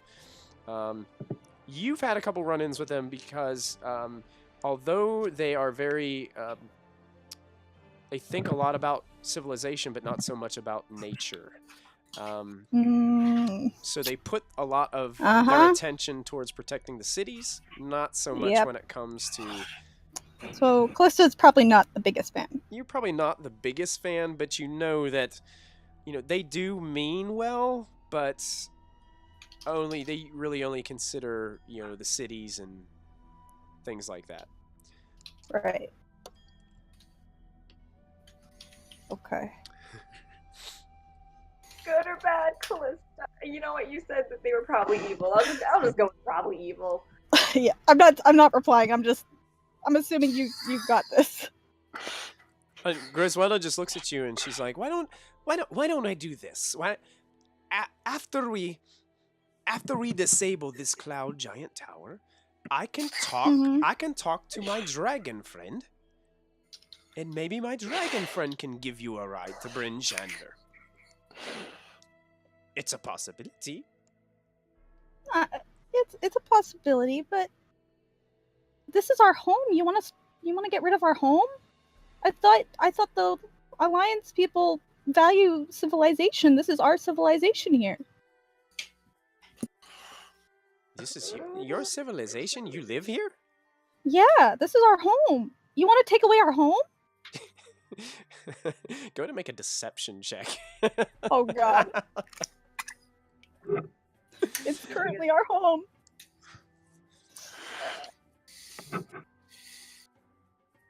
God, this is not going to be great. Well, it's just insight, I believe, is wisdom. Oh. Look around. There is nothing sized for someone your size to be living here. This looks like a cloud giant tower to me. And we were instructed any cloud giant tower needs to be disabled right away so other settlements don't get bombarded by boulders from the sky. Well, we're not bombarding anybody. You're not? No, not at all. What exactly is going on then? This is how we get around. We stay here, we travel. But why are small folk settlements getting crushed? Dwarven settlements getting crushed from above, from boulders as they just. Why fall are you from assuming it was us? I'm not assuming. We were just told that we need to stop the advances of the cloud giants, so that no other settlements can get crushed. Maybe not all giants are bad. This giant is not bad? No, not at all. And as this is happening, Moby, is there anything that you would like to do as you see these two clouds floating over slowly towards the navigation orb in the back corner. Oh. Uh,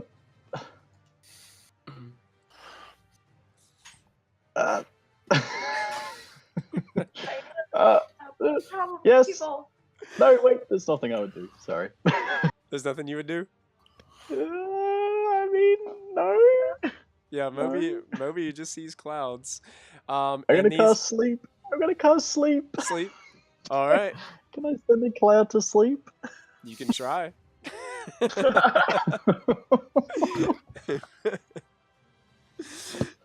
All right, on, Moby. sleep it is.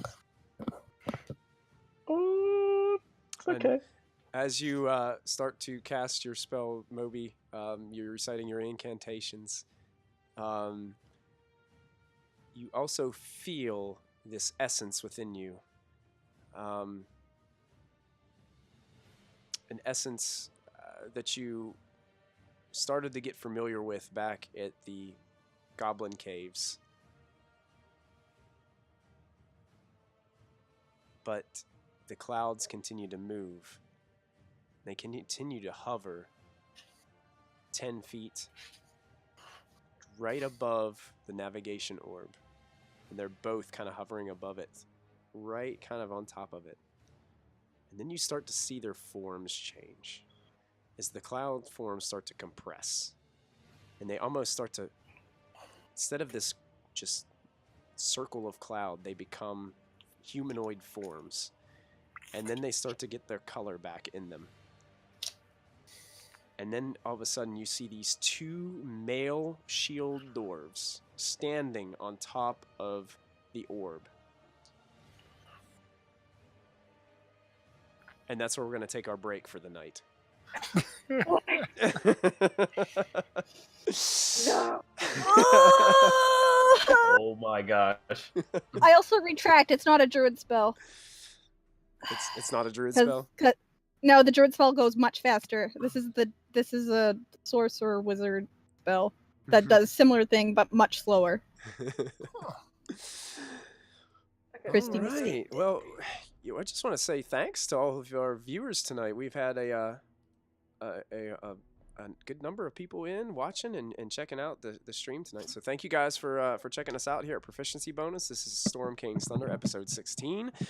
We are going to take a brief 5 to 7 minute break to go ahead and use the restroom, go and grab some drinks and snacks, whatever we need. And then we'll be back to see how the party handles this interesting situation with this dragon and these dwarves / clouds. And see how they handle everything. So thank you guys for joining us. Stay active in the chat. We love to hear from you guys. And we will be back in about 5 to 7. So we'll see you guys in just a moment.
Welcome back, everybody. We're so glad that you're tuning in with us tonight for some live Dungeons & Dragons.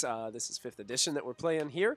This is the Proficiency Bonus Twitch channel. We are in Storm King's Thunder, episode 16. Right now, at this point, our heroes are still in Zethros, the cloud giant, a magical cloud giant tower here. And all of a sudden, a dragon had dropped off 6 dwarves that seem to transform into these cloud figures.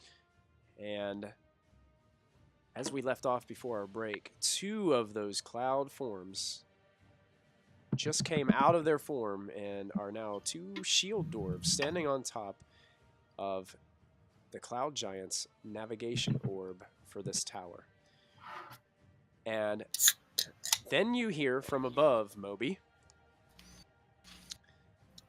as you hear the voice and you see a silver dragon head peer down into the room, and you hear, "Quickly, do it, so we can get out of here.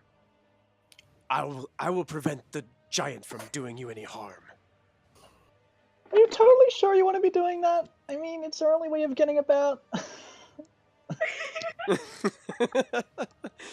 And at this point, why don't we go ahead and everyone click on your token No.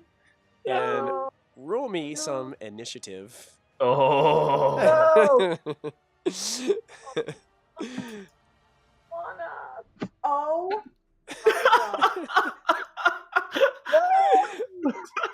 my God. Literally a I know 0. better. Oh my gosh. I know better. Diana We had rolls. 3 critical failures on initiative. We're about to become a shooting star.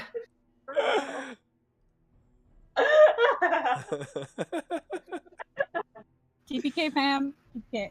Here we go. Oh, and I I just- gotta go into this character sheet. Why is it whispering rolls? Oh my gosh, I'm. Oh, Whisper rolls. sorry. Genius. Weird. Do I have to roll for my familiar? I can't remember. Yeah. I think you do have to roll for the familiar as well. I'm gonna go ahead and Oh my god. What? Let's go ahead. Yes. You didn't.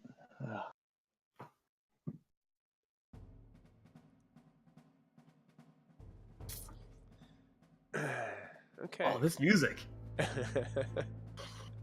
Gotta add a little bit of intensity to the Yeah. situation. Before we get too far into this, I also wanted to thank, for some reason my follower alerts are not kicking in on my OBS tonight, but Mindless and Malted Shark Creates, thank you guys so much for following the channel tonight. We're glad that you joined the adventure, and welcome to the group. So thank you guys so much. To death. Did everybody go ahead and roll initiative? Mhm. Did I get Sure. everybody? Yeah, and I just fixed Pouchois. Fix Pouchois. Yeah, Okay. my the Raven isn't showing up. I'm not sure. Not sure why, but I got a 6. The Raven's not showing up. Yeah. Weird. You got a 6? Yep. Let me try this. Let me click on your Raven, and I'm gonna roll initiative for your Raven, see if it pops up on there, and I'll just change it to the 6. Redo my order. Yo. Cool. 18.14. I get a kick out of that every time I see it. And I cheated and told some people on Wednesday how to do that. So, as you guys, actually, Moby and Molfin and Diana, you guys have just eclipsed the side and have just landed at the top next to Zephyros when this all started to take place. And you guys all see one of the shield dwarves on top of the navigation orb take his Oh crap. battle axe, lift it high into the air, look up towards the dragon and say, "Yeah, it'll be a nice quick job." And he takes it down and just bang, clinks it off of the navigation orb. As it tings on the navigation orb, though, you see this spark of magical energy go shooting up, and he goes, ugh. And he just kind of like looks at it. He looks to the guy that's next to him. It's like, this may be harder than we thought. And Lachlan, we go to you. All right. See, I don't have. Oh, there we go. I'm gonna move a little bit closer to the baned dwarf. Yeah, it's about 50 feet above you, floating. They are all headed upwards about 50 feet towards the second floor. Oh. I don't know that there's much of anything I can do. I'm gonna hold a spell if any of them get close to me, within 30 feet. Okay, excellent. Sounds good. Anyone within 30 feet? Any enemy, yeah. Okay, technically Griswelda over here is within 30 feet of you. It seems like she's in the middle of things with Callista, so Gotcha. Can I exclude her from my trigger? Absolutely. Okay. So you're going to hold that? Is that all you're going to do for right now, Lachlan? Yeah. Okay, excellent. So we go to Molfin. Well, I certainly do not approve of what they are doing to that orb. So, yeah, because Molfin, you're the one that knows the most about what this thing does, and just all the properties it has. and how close are they to? Like, are they standing on top of it, or They're standing on top of it? Because look at the size of the orb it's pretty big. I mean, it fits that 20-foot block, and it's hovering 10 foot above the floor. Okay, so let me see here. What distance? So basically, they're like 30 feet up because it's 10 foot off the floor plus this massive 20-foot orb, and they're standing on top of it. Okay, so Or excuse me, not 20 foot, 10 foot. Excuse me. So it'd be only 20 feet up for Okay. them. and you said we had just sort of crested over the top. Yeah, And you're at the top. You're like basically where your token is where you are.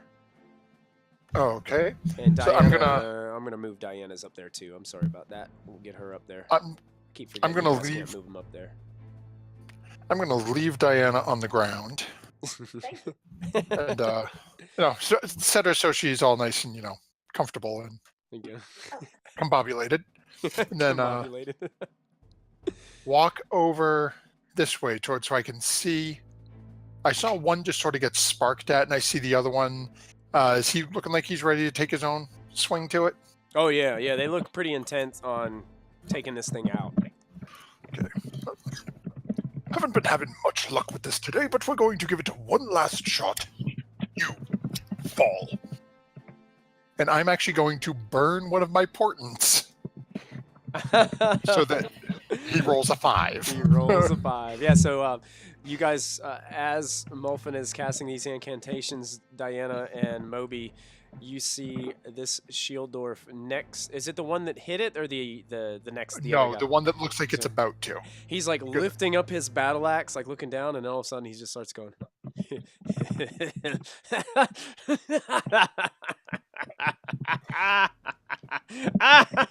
And he falls down on the orb, and he starts to roll off of it.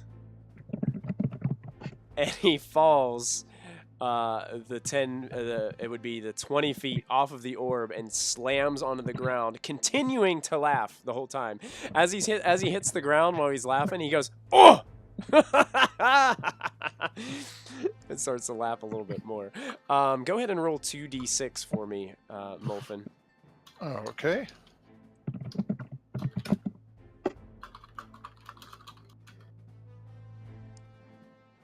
Okay. Not horrible, not great. So slamming into the ground does a little bit of damage, and you can hear the ting of the splint mail that he's wearing kind of off of the ground.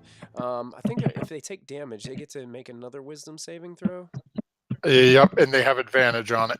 They have advantage on it? Okay, so he's going to go ahead and make his wisdom save for taking damage.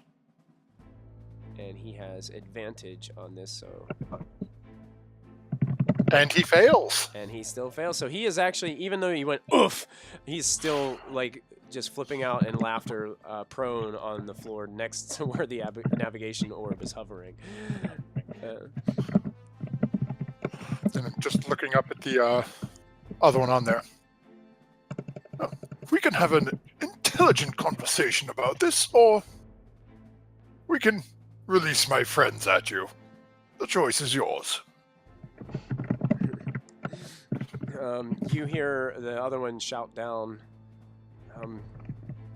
what? Are you in cohorts with giants? Here's our ride to our destination. Ride? And that's about all you can get out in 6 seconds. The other, this one is the one that's laughing hysterically on the ground. He gets to make a wisdom saving throw at the end of his turn? At the end of each turn, yep. Okay, so he's going to go ahead and make his wisdom save to end his turn. This would be a normal roll, I believe. Yes! Stay down, boy! And he's still laughing hysterically as he rolls back and forth underneath the navigation orb. Both of his weapons are kind of just lying on the floor as he's just like... Not really sure why he's laughing, but rolling around nonetheless. That brings us to Pouchois. Oh, I did not think of Bourgeois. Well, I have no idea what's going on downstairs. Well, Molfin will just send Bourgeois to go find Lachlan. Okay. So 3, 4, 5. Yeah, it's probably get right about to the lip.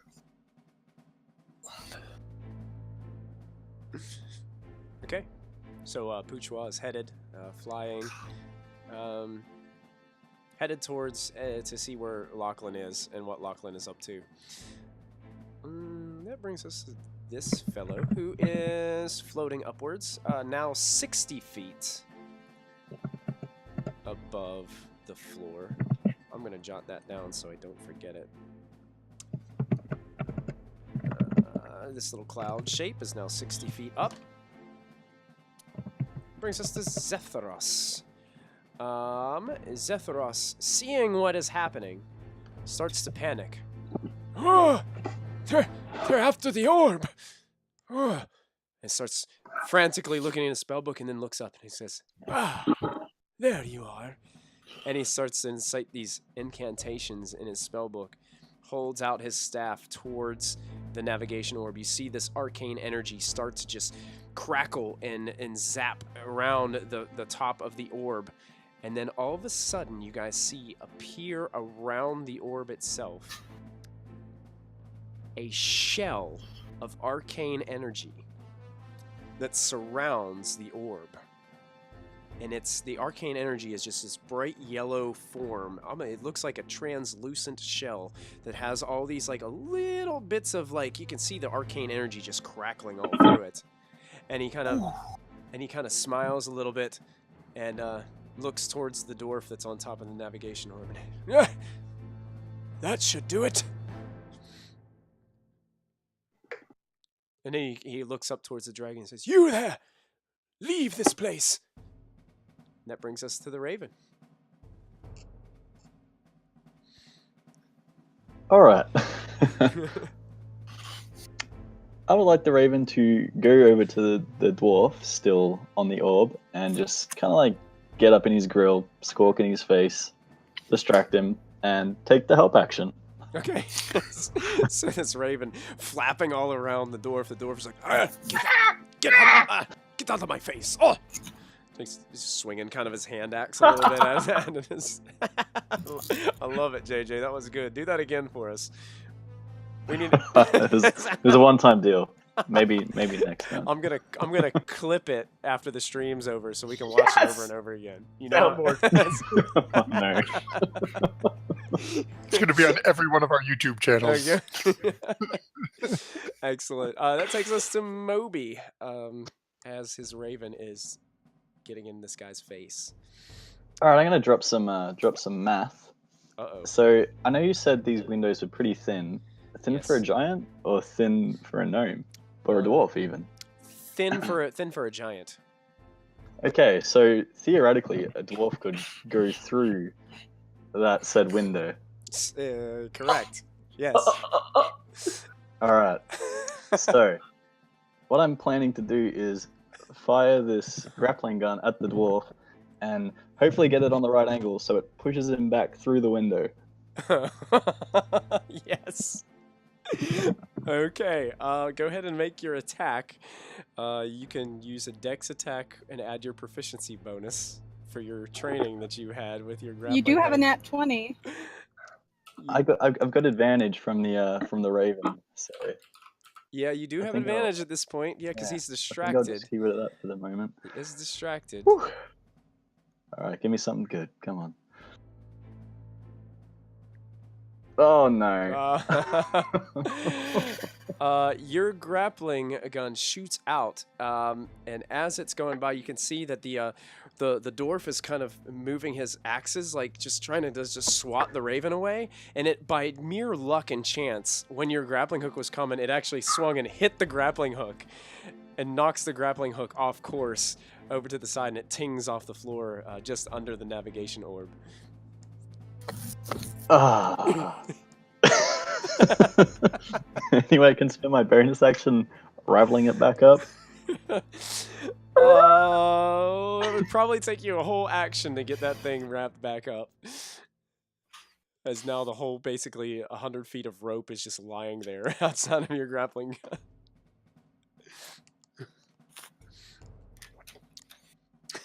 Yep, that's it. Should have used that natural 20. I know.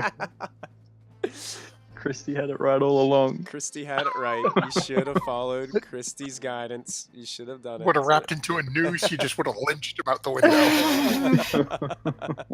window. Anything else Moby would be doing during this time? Nope, that's Nope. it. Just winding up the rope. Just winding up the rope, and Moby's frantically like winding it up. This dwarf is 10 more feet up, so 60 feet for that cloud. And this one is also now 60 feet up as they're headed upstairs. That brings us to Griswelda, and she's just looking at Callista. And she's like, do you plan to give my axe back? I need to go help my friends.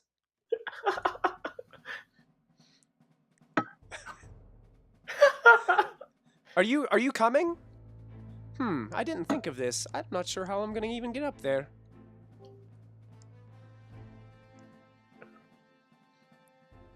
I'm waiting for my turn. Okay. I'm something- All right, brings us to Callista. I'm like, can you wait here for like 2 minutes? I'll be right back. And I go invisible with her axe. Callista disappears with the axe.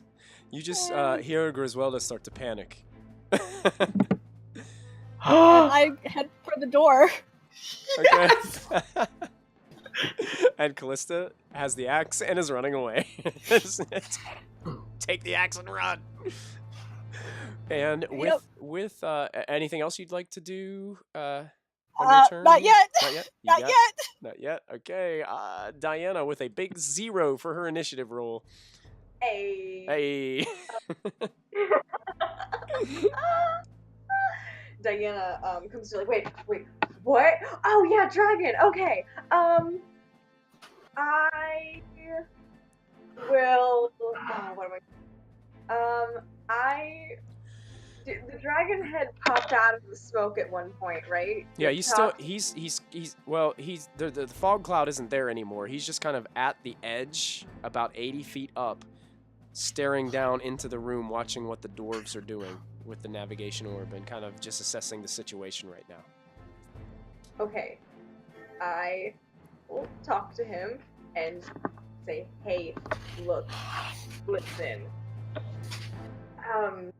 You know, sometimes you think one thing and another thing is really what's going on, okay? So you think right now that this is an evil cloud giant thing and it's gonna throw things at people, but really we're just being helpful and he's helping us, and just, can we just have a chat? Go ahead and make a persuasion check. Can I give my inspiration to Zos for this? You can. As a reaction? How Alright, how cool, are I'm you doing that. going to inspire her? Oh, I've got no clue. Oh, I'm not a bard. Interpretive Why are you doing this dance. to me? I'm a simple paladin. How would a paladin do this? How would a paladin inspire Diana to be more persuasive in her? Folk, I don't know.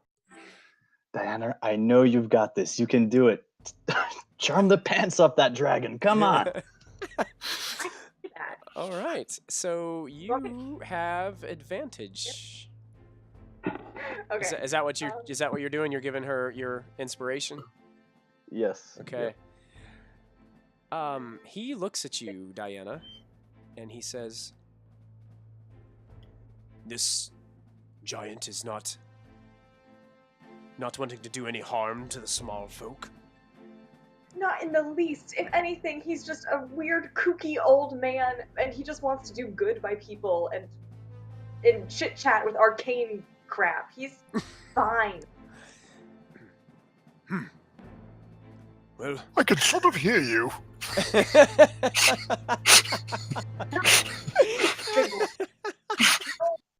So good. The dragon looks around the room and looks back at you, Diana. Well, it sure doesn't look like this tower is equipped for battle.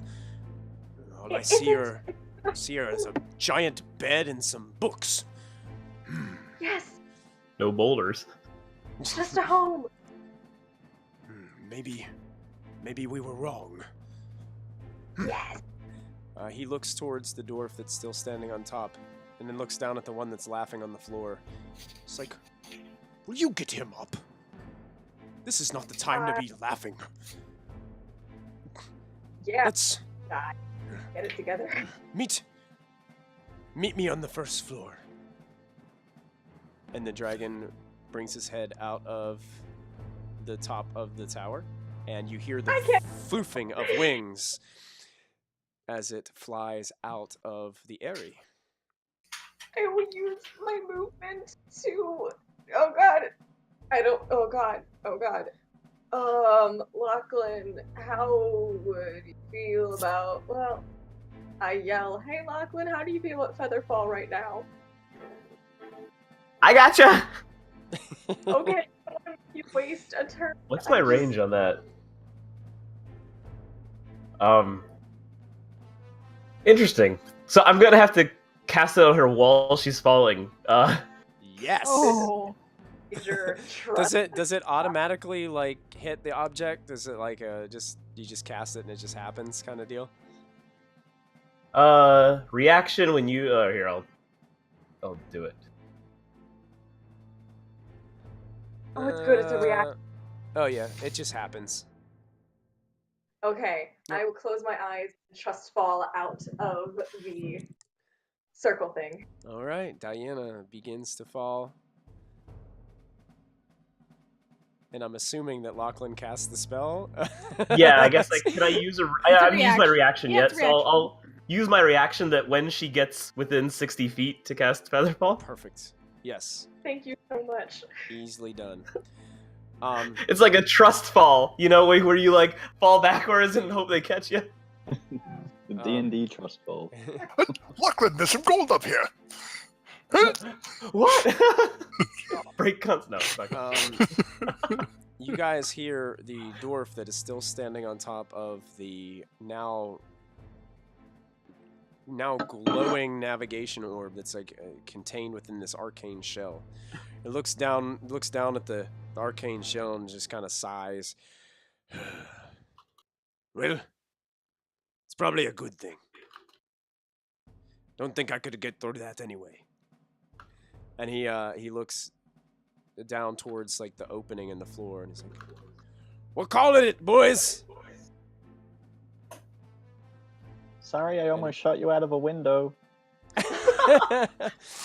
And they actually he gets down and he kind of can he slap his friend out of hideous laughter, Mulfin? He can attack his friend, and if he does damage, he can have Yeah, basically advantage on the saving. basically he just like punches him. and just to do that 1 point of bludgeoning damage or whatever, just like smacks him and knocks him out of the laughter. Get up, you fool! And they start to head over back towards the opening. And right now we are pretty much out of initiative. I'm just gonna remove all these, and I'm gonna change the music a bit. Thank you, Moby, for your inspiration. Can't thank you enough. Good persuading.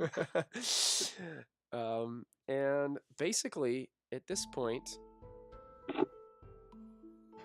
the dragon heads back, kind of swings, does a circle around, and lands back out on basically the front area of the cloud stuff, awaiting the dwarves. I probably get out first. Yeah, Callista, you are invisible with a dwarven battle axe in your hands outside, and you see the dragon float down, and you are not 100% sure exactly what transpired upstairs at this time because you were busy running away with this axe, and this dragon just sits itself down and kind of folds its wings up over its back and just kind of has a seat out there. Am I down yet? I am going to hold my action Okay. from throwing it off the side of the cloud and seeing what happens, because I don't know what's going on. I want to see if I hear fighting, I'll drop it. If I don't, I'm just gonna stay there and wait, because I want to watch what this dragon's doing. And I don't know if he can see me or hear me or what. So I've stopped moving. I'm like, Okay. Diana will yell, "Negotiations are in process," as she falls. Okay. what'd you say? Diana sees Callista run out and just yells, "Negotiations are in process." You don't see me run out. I'm invisible. She's invisible. Yeah. Yeah. Diana, yeah, you eventually slowly fall down. You also notice that these clouds are descending back down to the ground.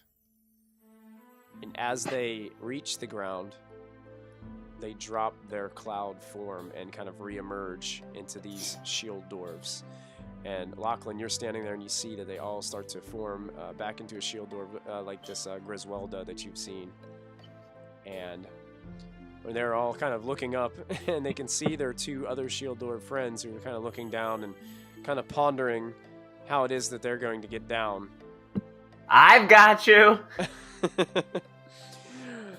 The one looks at Zephyros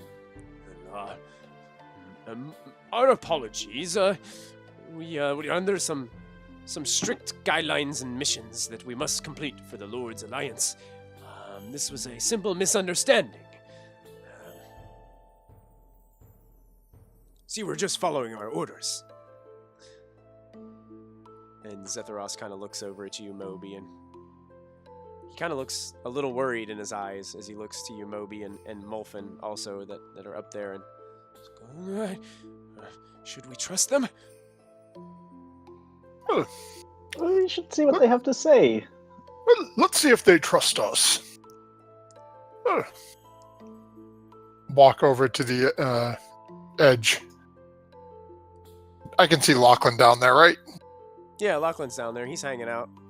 Hey, Lachlan. Grant. If I send two your way, you can help them down, correct? Sure, Make yeah. Make that free. I was assuming it would be the two of them and us. So, to you two there. Will you trust us? Well, I guess we must if we want to get down.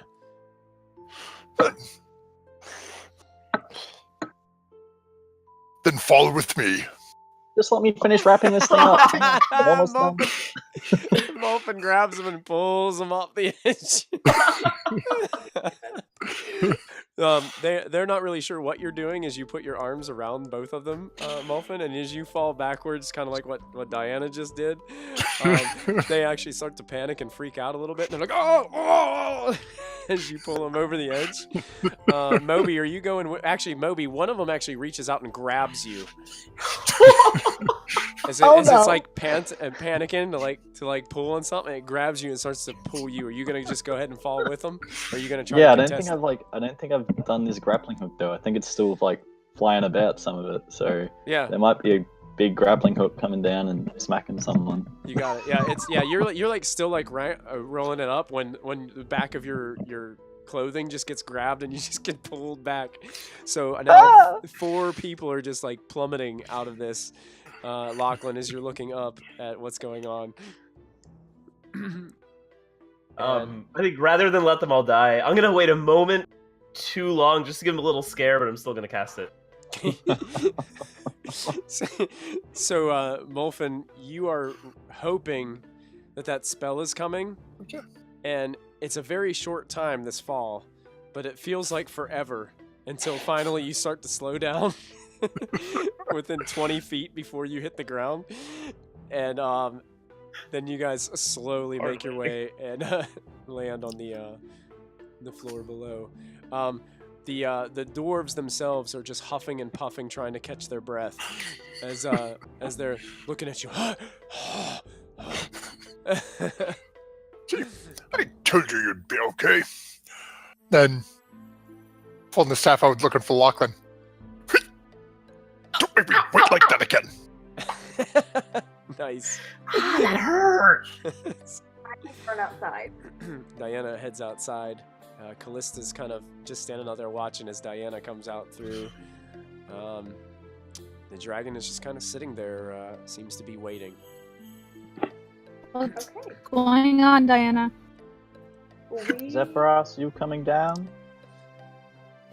I I'd feel very anxious if you didn't come down right now. Zephyros starts hovering down, levitating down. You can see that he's still not 100% sure about these guys after what just happened. He's just kind of carefully looking. Oh, there's more of them down here. As he comes down to the bottom. Are they all accounted for? From what you guys can see, yes, they're all accounted for.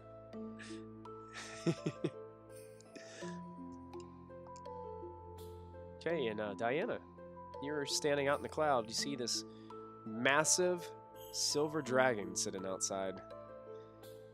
I will approach cautiously. Okay, he I'll follow Diana. He watches as you approach, just kind of looking at you. I adjust my armor, my robes really quickly, and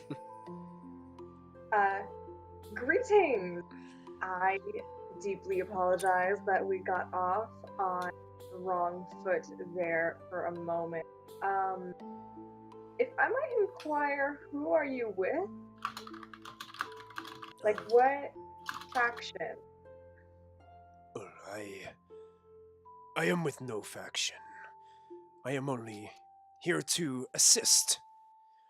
I owed a favor to Queen Dagnabbit, and she asked me to transport this strike unit to as many of these cloud giant towers and fortresses that we could find. Our orders are clear. Disable them, stop them from moving. Eliminate as many possibilities for civilian casualties. For civilian casualties, so, Queen Dagnabbit, is that a dwarven queen? It is. Okay. Of Where's our- Mithril Hall. Queen of Mithril Hall. Cloud giants have been attacking underground dwarves? You know what, that's not the issue here. I just would like to thank you for halting your invasion for the time. I'm very grateful, and feel like you should know that it is a cool thing that cool people do. So thanks. And he kind of looks at you, and he's just kind of staring at you as you say that. He's just like, well, I am sorry about this misunderstanding. It seems this tower is nowhere near equipped to be able to do any harm whatsoever to any civilization or townspeople. I think leaving this one be will be just fine. Right. See, that's exactly it. We were going to a town to assist in some political matter and found cloud giants had wrecked the whole thing. And then this one came and we had business elsewhere and was going to transport us. And that's all that this is really, is like a fancy wagon ride. Fair enough. I am kind of the same for those other dwarves inside. Once I'm done with this, I will return to my lair and go about thinking about how I can help to stop any other giants from wreaking havoc on anything else. Well, if you would like to help, is there, I don't know if we'll end up going down this path. I personally find it concerning that, because our cloud giant told us about the complete disorder and disarray and everything that's going on with the giants right now. We might need your assistance at some point in the future with dealing with giants if you truly do want to help further protect people, innocent people, children and babies and whatnot.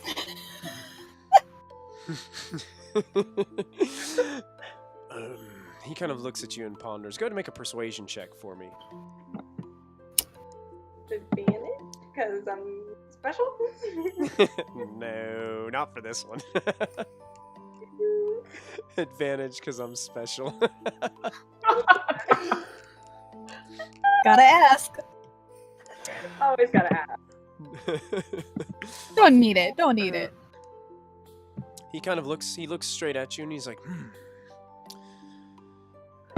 well, you said you were, did somebody say you said you were going to another destination? Yes. What destination are you going to? We're going to a city that's name I forgot, so we Bryn Shander. You hear Calista say Bryn Shander. what that one said. We're going to Bryn Shander to report the death of a guy whose brother died, and the brother's name was... It was a woman who died. The sister died. The sister died. And Markham Southwell is the sheriff of Bryn Shander.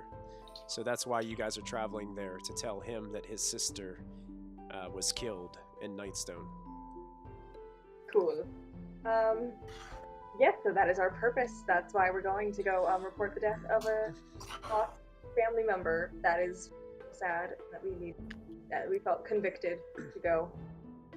Well, he looks towards you and says, well, my current mission has not been completed, but I feel as if I may be able to meet you somewhere in the north near Bryn Shander and offer any assistance that I may be able to. We would be very grateful for that. I would appreciate any spoils of treasure for my hoard. I like this dragon. We will also look into it. Is your hoard just gold, or like... I love gold. I also like rare items and oddities. Would you like to take a unicorn holy symbol? He kind of goes, Unicorn. He holds out his hand and he says, "That's a start." As a start, yes. As a gift of good faith to our new friend. Fair enough. A gift of good faith. And your gift is getting the heck off of this cloud. So you have you given the? You're giving the Oh, wait, it's unicorn head to him. Yeah, I think I've got that. Oh yeah, Moby still has. Moby's walking outside as you're saying this. So you've just given away something that Moby has in his possession. Oh no! No, sorry. Oh no! I don't. Wait. Oh, do I have any items to replace it with? Wait, what's this? What's happening? How would This you feel? this small one here just said that she is giving me a holy symbol, a unicorn head, as a gift of good faith. Kind of like she'll look at Diana. You sure about this? I mean, okay. I'm not gonna argue with a dragon. Reach around in my pockets, pull out the symbol, and I start like very cautiously walking towards it. Okay. So you're walking. You're gonna give it to the dragon. Yeah. Kind of holds out its giant, massive, hand with claws like sticking out as you slowly rest the holy symbol. He picks it up, looks at it, and inspects it. Yes, I have a place for this in my hoard. And he grips it tightly. The chain hanging out of his barely hanging out of his massive hand. All right. After he's done that, I'm gonna go back and hide behind Diana because that's scary. And I'm tiny. Okay. Would you like an amber stone to replace it with?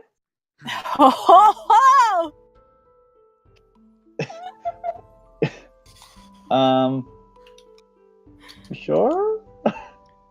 Okay. Okay, the orange one. That one wasn't mine. You get the orange one. Which what are you handing Moby the stone that Zulkin gave you? Is that what you're doing? It's the one that Kella had. The one that Kella had. Okay. Because I feel sentimental, but it's still pretty. Moby, when you grab a hold of this stone, all of a sudden, you get this visual. And it's Zulkin's face for a split second. But his skin looks like it's falling off of his skull. And his eyes are super red and bloodshot. What? Oh, I dropped the stone. And super fast it happens, and you drop the stone. And it lands on the cloud. What? What just Oh, happened? are you okay? No, nothing. I'm fine. I'm gonna drop form and insight check Moby. Grab the stone. Insight check that. I'm Okay. also rolling. Go ahead, you guys can roll, sure. Look, now's a good time to burn that natural 20. But just for good measure. Oh, you didn't even need to burn it, but you burn it, right? Did you cast it? Did you use it? No, yeah, I'll use it.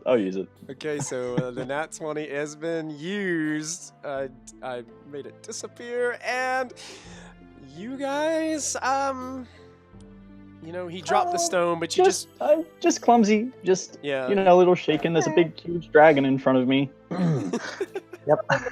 Poor baby, it's okay. I pat him on the cheek. I give him a hug. It'll be all right. Oh, this I'm thing so is sorry. scary. Here with the amber one, though. You can grab this when another vision pops up.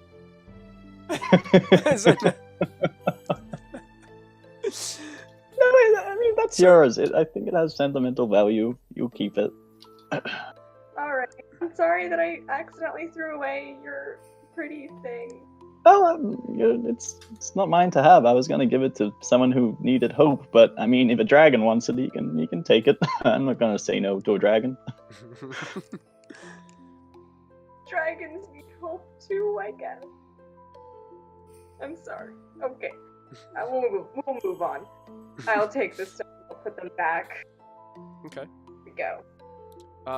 Muffin, it seems like the dwarves are getting themselves gathered up and are starting to head towards the door. Lachlan, Muffin, What are you guys doing as this is taking place? It seems like they're just kind of regrouping and getting ready to head back out to the dragon.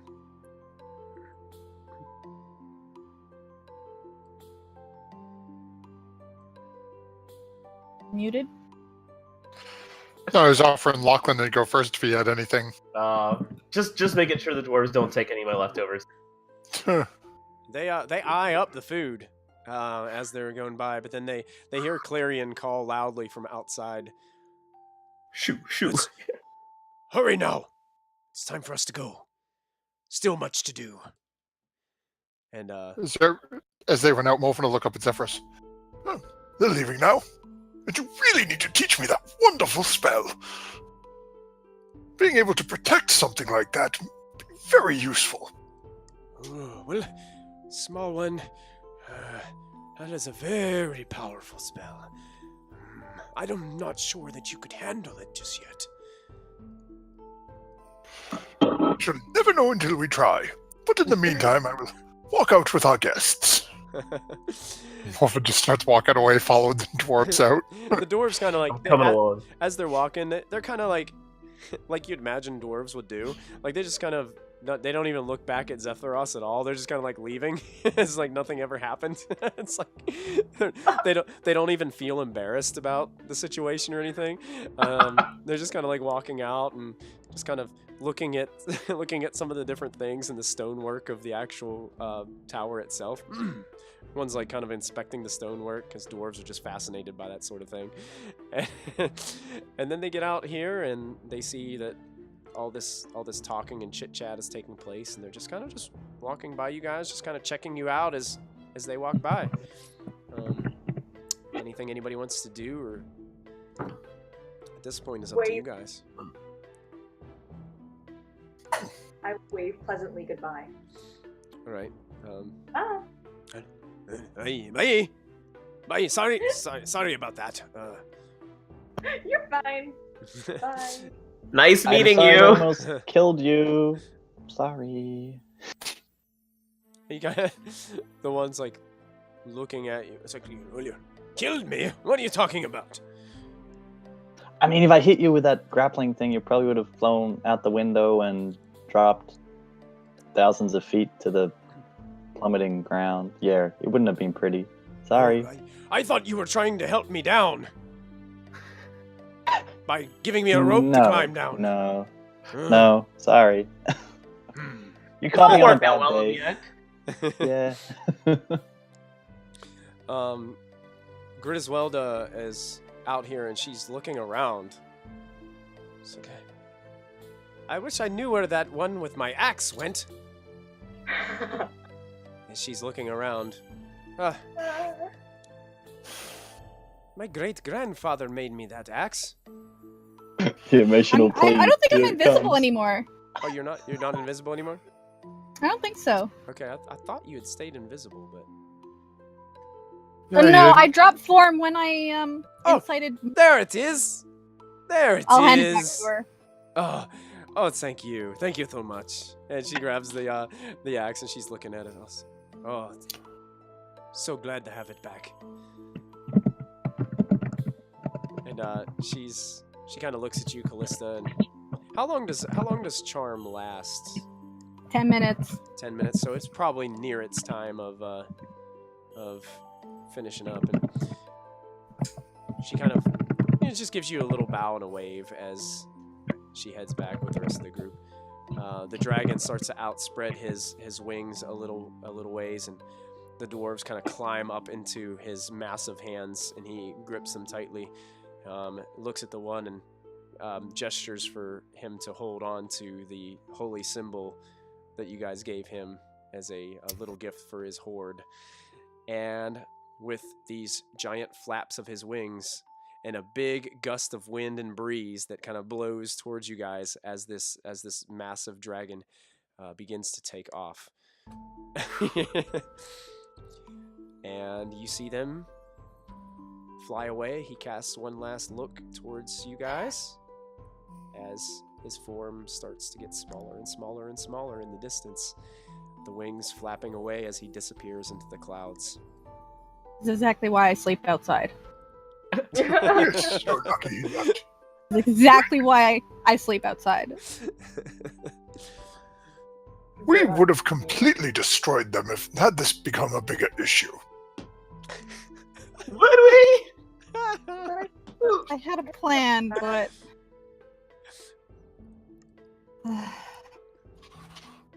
Lachlan, you must have more faith in us if we had to. I mean, that dragon was pretty big. Yeah, that was scary. Oh my. I can't believe I saw Diana, it. that was amazing. You just talked it down. I can't believe it. Yeah. Thanks, Moby. I wouldn't have been able to do it without you. Like, you're... Oh, I didn't do anything. No, you did. You were so encouraging. Just... Well, I guess I am. Zephyros comes outside and he's looking all out in the sky. Are they gone? now. Oh. Thank goodness. And he looks over towards Diana and he's like, that was pretty amazing. Oh, I couldn't have done it without Moby. Hashtag Team Deity. Turned it. Trend it. There it is. Yeah. She has abandoned Team Tall and now his deity. And we've lost a member of the gnome team. Lachlan, what are we going to do? Oh gosh. We're Team Mom now. Team Mom.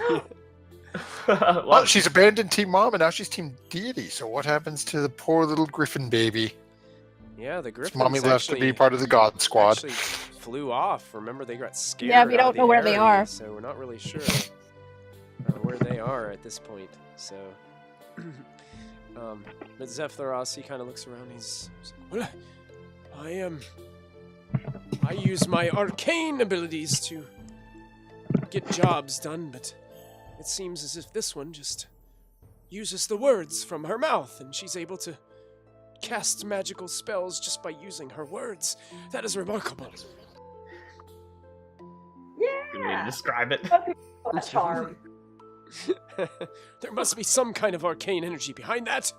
I must figure this out. No, really pretty. Maybe I should Maybe there's contact something in your book the about it. extraplanar entities about this. Maybe they will know. Maybe. Molfin reaches out to Poochwa mentally and tells him to stick by Zolfin's Zephyrus' side.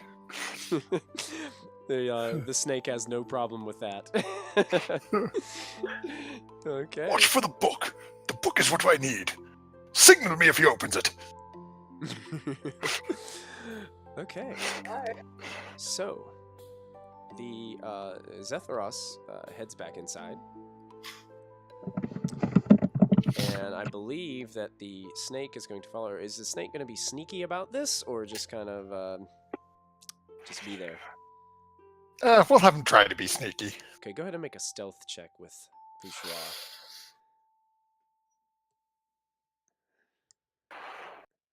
Okay.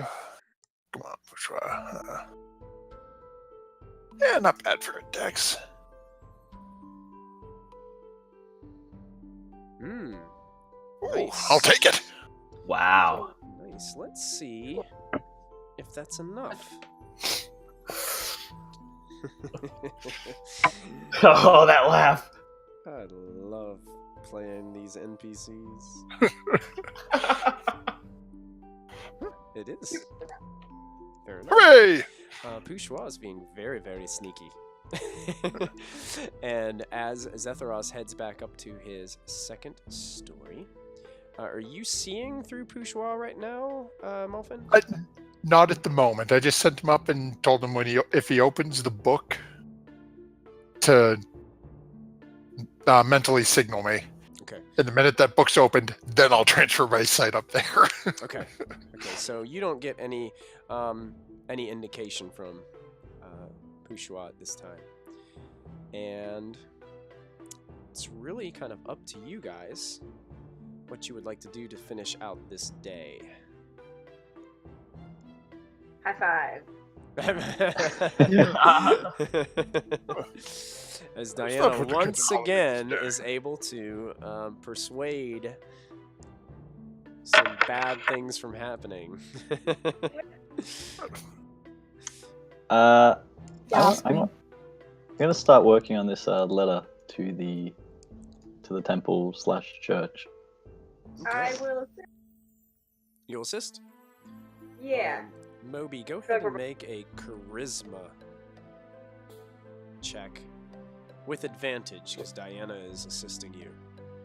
And we're gonna say this is like a carry on. This check is gonna carry on for several days as you're trying to formulate the right words. I don't want to come off too days rude when I or want too to. rash. Yeah, don't want to come off rash. You know, it's like typing a very important email. You know, it's like, yeah, you. I so want to be evil right now. Even Don't do it.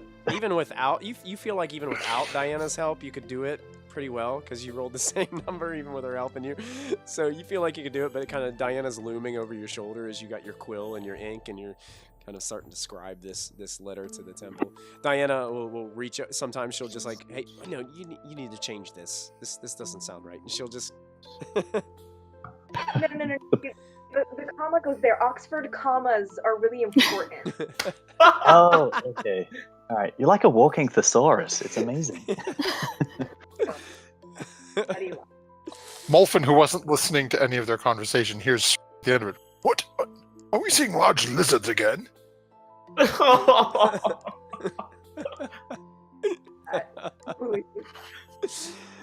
Oh goodness gracious!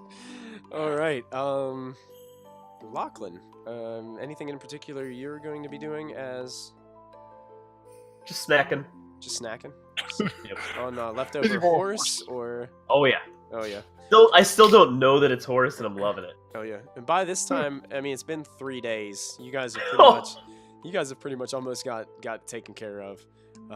As you're just kind of finishing off some of the last of the. Anybody want the last of this?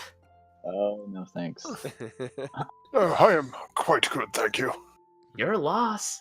Actually, before he eats it, I'm going to cast. Wait, no, that's not what I wanted to Protection cast. from evil and good. Nice. A bit late, This but yeah. Same thing, really. Purify food and drink. Oh, Nice. excellent. In case it's some bad horse. I don't want him getting sick. Actually, Yeah, 3 days. Has it been Lachlan, stored 3? That horse. This is like one of those things that you put left over, and it tastes better left over than it did the first time you had it.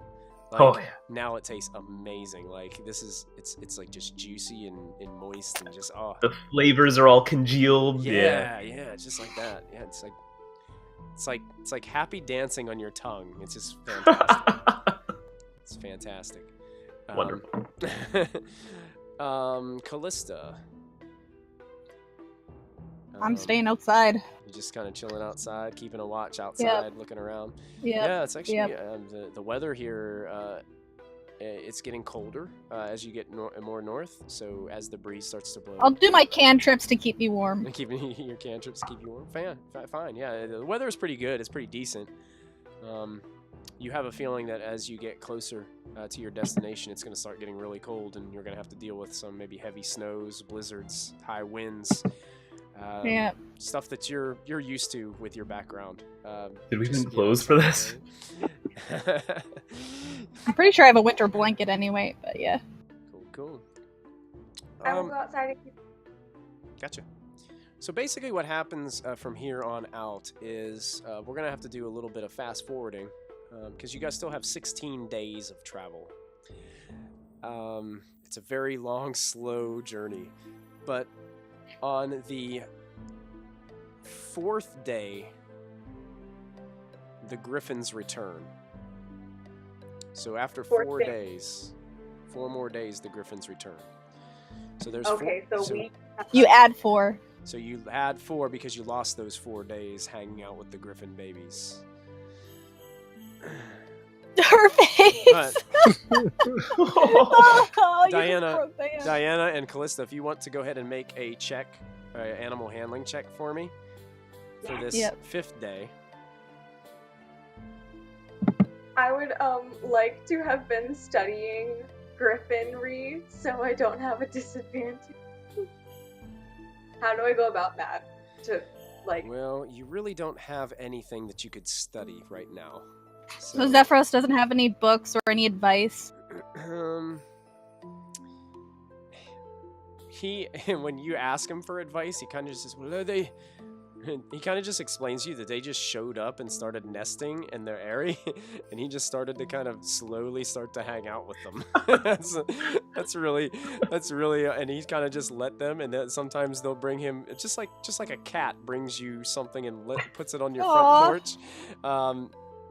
Here's a horse. They would bring a horse and just rest it by his door. So you're just a weird old cat lady? Well, I'm not a lady, but I guess about right. Okay. Griffin man. Sling check time. All Oh, what right. about disadvantage? Go ahead and no, that's a normal roll. Really? You'll get 2 Am I still successes. disadvantaged? Yeah. Yes, still at disadvantage, and yours is actually a little bit more skittish now because they were frightened pretty Yeah. bad by a dragon. But that is still a success. Okay, so you each get, Diana, you get 2 successes for the crit. Christy, add a success to yours for that day. So 4 more days pass. I think Diana, successes. Diana, you have a wonderful day with this griffin. Baby. During the night, as you're sleeping, Diana, you fall into a dream, and you're running, and you're panicked, Okay. and there's sweat dripping from your brow as you're running over large rocks. You can hear running water flowing rapidly beside you as you start making your way down the side of a ravine. The rocks are hard to run on because they're breaking loose as you try to move. You're slipping on some moss that are covered on top of the rocks as you get closer to the water. And you look out onto the water, and you can see what looks like your friend, Salim. You could just see his back kind of just barely peeking over the cold flowing water, rapidly flowing downstream. And then you see there's some what looks like red blood is floating with him, some of it going a little bit more rapidly ahead of him as his body floats.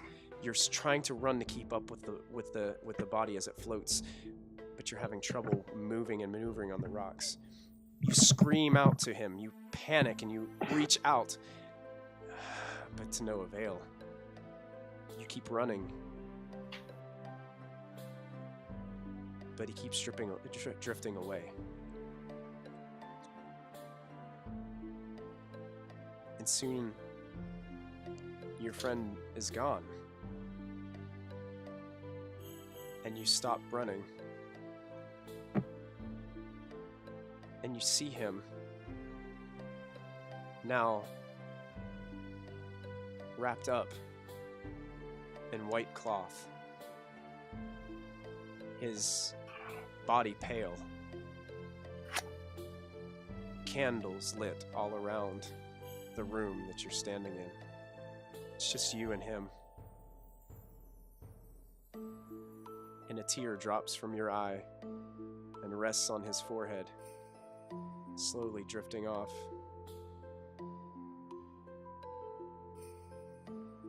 And you wake up in the middle of the night.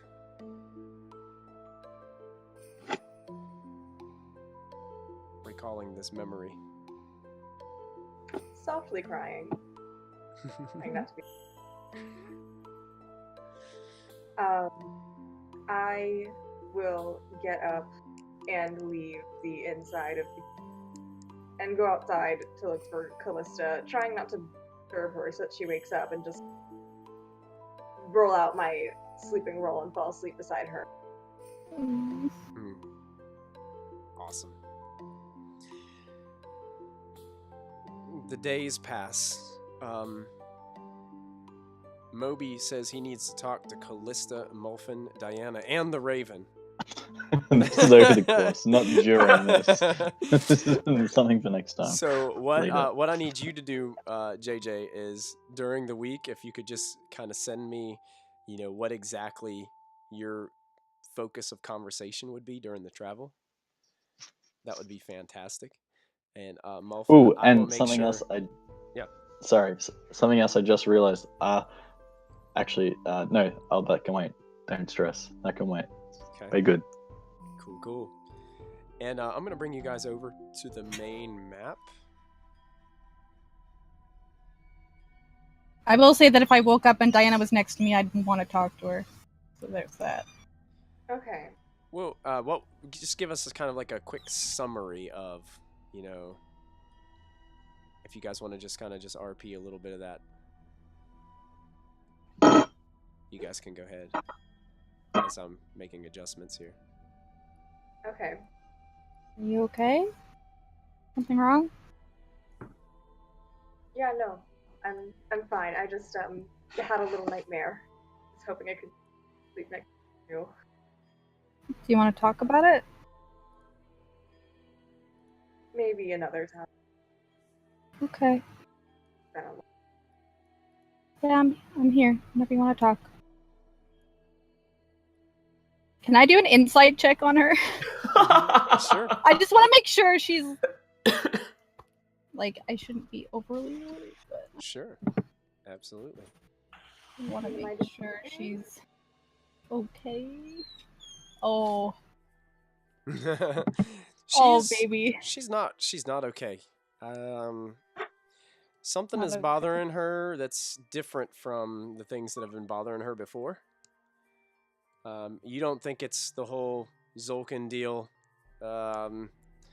even though you know that had bothered her before, but it seems like the Griffins have kind of taken her mind off of that recently. But now it seems like something else is happening. I'm just gonna give her a hug. Okay. And I'll stay awake until she falls asleep. Before I fall asleep, I just mumble, thank you. Diana falls Poor baby. asleep in the comfort of Callista's arms. And her hair is still lightly blowing as the wonderful cloak that Callista wears So dramatic! kind of blows in the moonlight. And the days pass. Some of them get very long for Lachlan, as he's just he wants to be on the ground again. I'm cooking up the idea of how I can give somebody a mage hand. And after the 26 days pass, you guys are starting to get very, very cold. As I'm going to shift ping you on the map now to where you are. You guys find yourself in the vast mountains and snow-covered just massive mountains, snow-covered. Breeze and wind is blowing rapidly through the tower. But as Zetharos's tower crests over one of the mountaintops, he's had to change the elevation of this thing just to go over some of these mountains of how massive they really are. You guys can see in the distance some billowing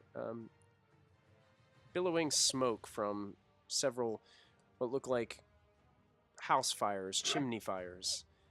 And you can see upon this hill, snowy hill, you see what looks to be a settlement.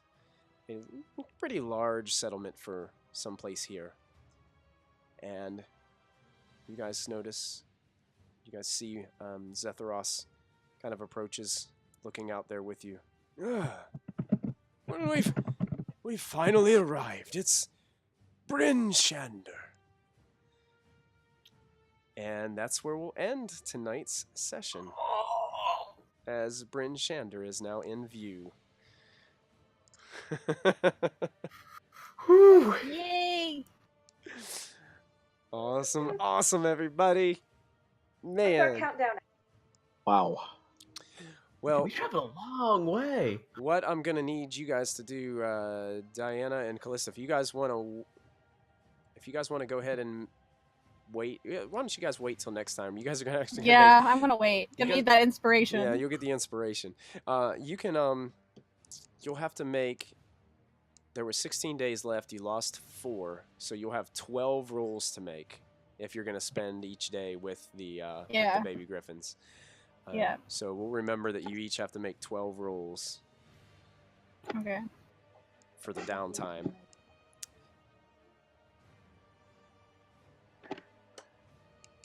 We can retcon that RP for JJ. Yeah, we can. 26 days is a long time to be traveling in Dungeons and Dragons. Yeah. Just trapped on a cloud tower with a crazy NPC. Those extraplanar entities. Extraplanar entities.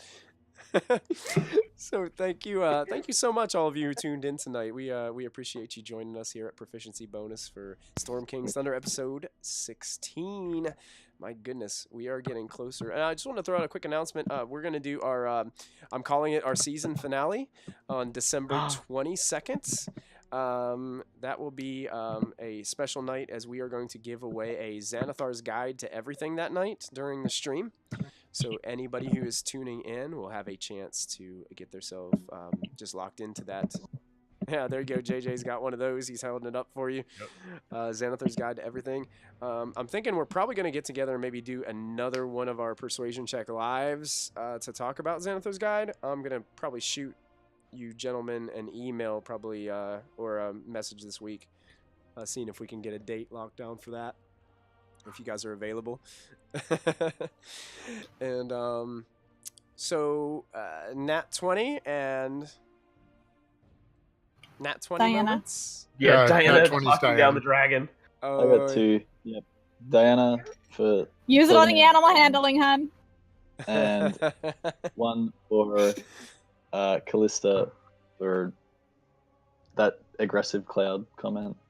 Yes. Does the cloud look aggressive? That's awesome. Let me That is roll. awesome. Nope. Oh yeah. Looks like a cloud. Well, let's do that. We'll give Diana. You have the Nat 20. Thank you so And Callista, you start with DM's inspiration next time. Okay. I'm gonna make the rest of those boys work for it. Ooh. Man, I even threw out the extraplanar entities at you tonight. Oh, you know what? You did. You did. Man, I'm gonna have to ponder that. I'm gonna have to check with the extraplanar entities this week. See, it's, And, also and Michael, you really shouldn't call JJ a crazy NPC. He's not an NPC. He's just crazy. oh my goodness, you guys are amazing. Can I shoot the grappling hook at that dwarf? I want to knock him out the window and kill him. Oh, that could have been so bad. That would have That been would have been savage. bad. It could have been real bad. Well, awesome, guys. Well, thank you guys so much for tuning in once again. Check us out. Don't forget, on Monday we stream Tomb of Annihilation on Mondays with Matthew as our dungeon master for that. So make sure you guys. And tune I stream in. on Mondays. I know Callista. Yes, Christie, she's Insight on Check. Mondays with the Insight Check. So make sure you go check them out and give them a follow while you're there. And if you haven't followed us yet, make sure you click on that follow button. If you want to support us, go ahead and click the subscribe button. Because yes, we are Twitch affiliates. Yay! So it's awesome. And we've got another stream in the works right now. I don't think we're going to give away too many details. But we've got another DM who's going to jump on board here at Proficiency Bonus soon. So we will be offering 3 live D&D streams here coming in 2018. Hopefully, if we can get everything worked out that we need to get worked out. So we're working on that. You can see a little teaser in our commercial ad coming in 2018. So we'll have to see how that goes. I'm excited for it. Anybody else have any announcements or anything else to throw out there while we're still live with everybody's hanging out and chilling with us? That's about it. I like the all caps and the space in between extraplanar entities. It works out perfect. Zoss, thank you. That must be what I sound like if you typed it out. That's awesome. Very cool. Well, thank you guys so much for tuning in. We will see you next Friday, and I hope that all of you can be with us. I know next Friday is a big movie is coming out next Friday. Oh, really? So yeah, we gotta Next Thursday. Well, yeah. I guess it's Thursday. I guess Same weekend. it's the same weekend, so it's gonna be pretty crowded. But hey, we're still gonna be streaming our D&D. So if you're chilling at home, The last hang out gnome. with us. The last gnome. Yes. Yep. So fair warning, apparently Molfin is going to throw Moby and Lachlan off the cloud next week. Oh no. All right. And become the last gnome. The last gnome. Well, thank you guys so much for tuning in once again. Don't forget, make sure you hit the follow us, check us out. We'll be here next Friday doing the same thing. So if you want to come and check us out, we'd love to have you. Everybody say bye. We'll see you guys later. Have a good night. Okay, love you. Bye. See ya. See you next week.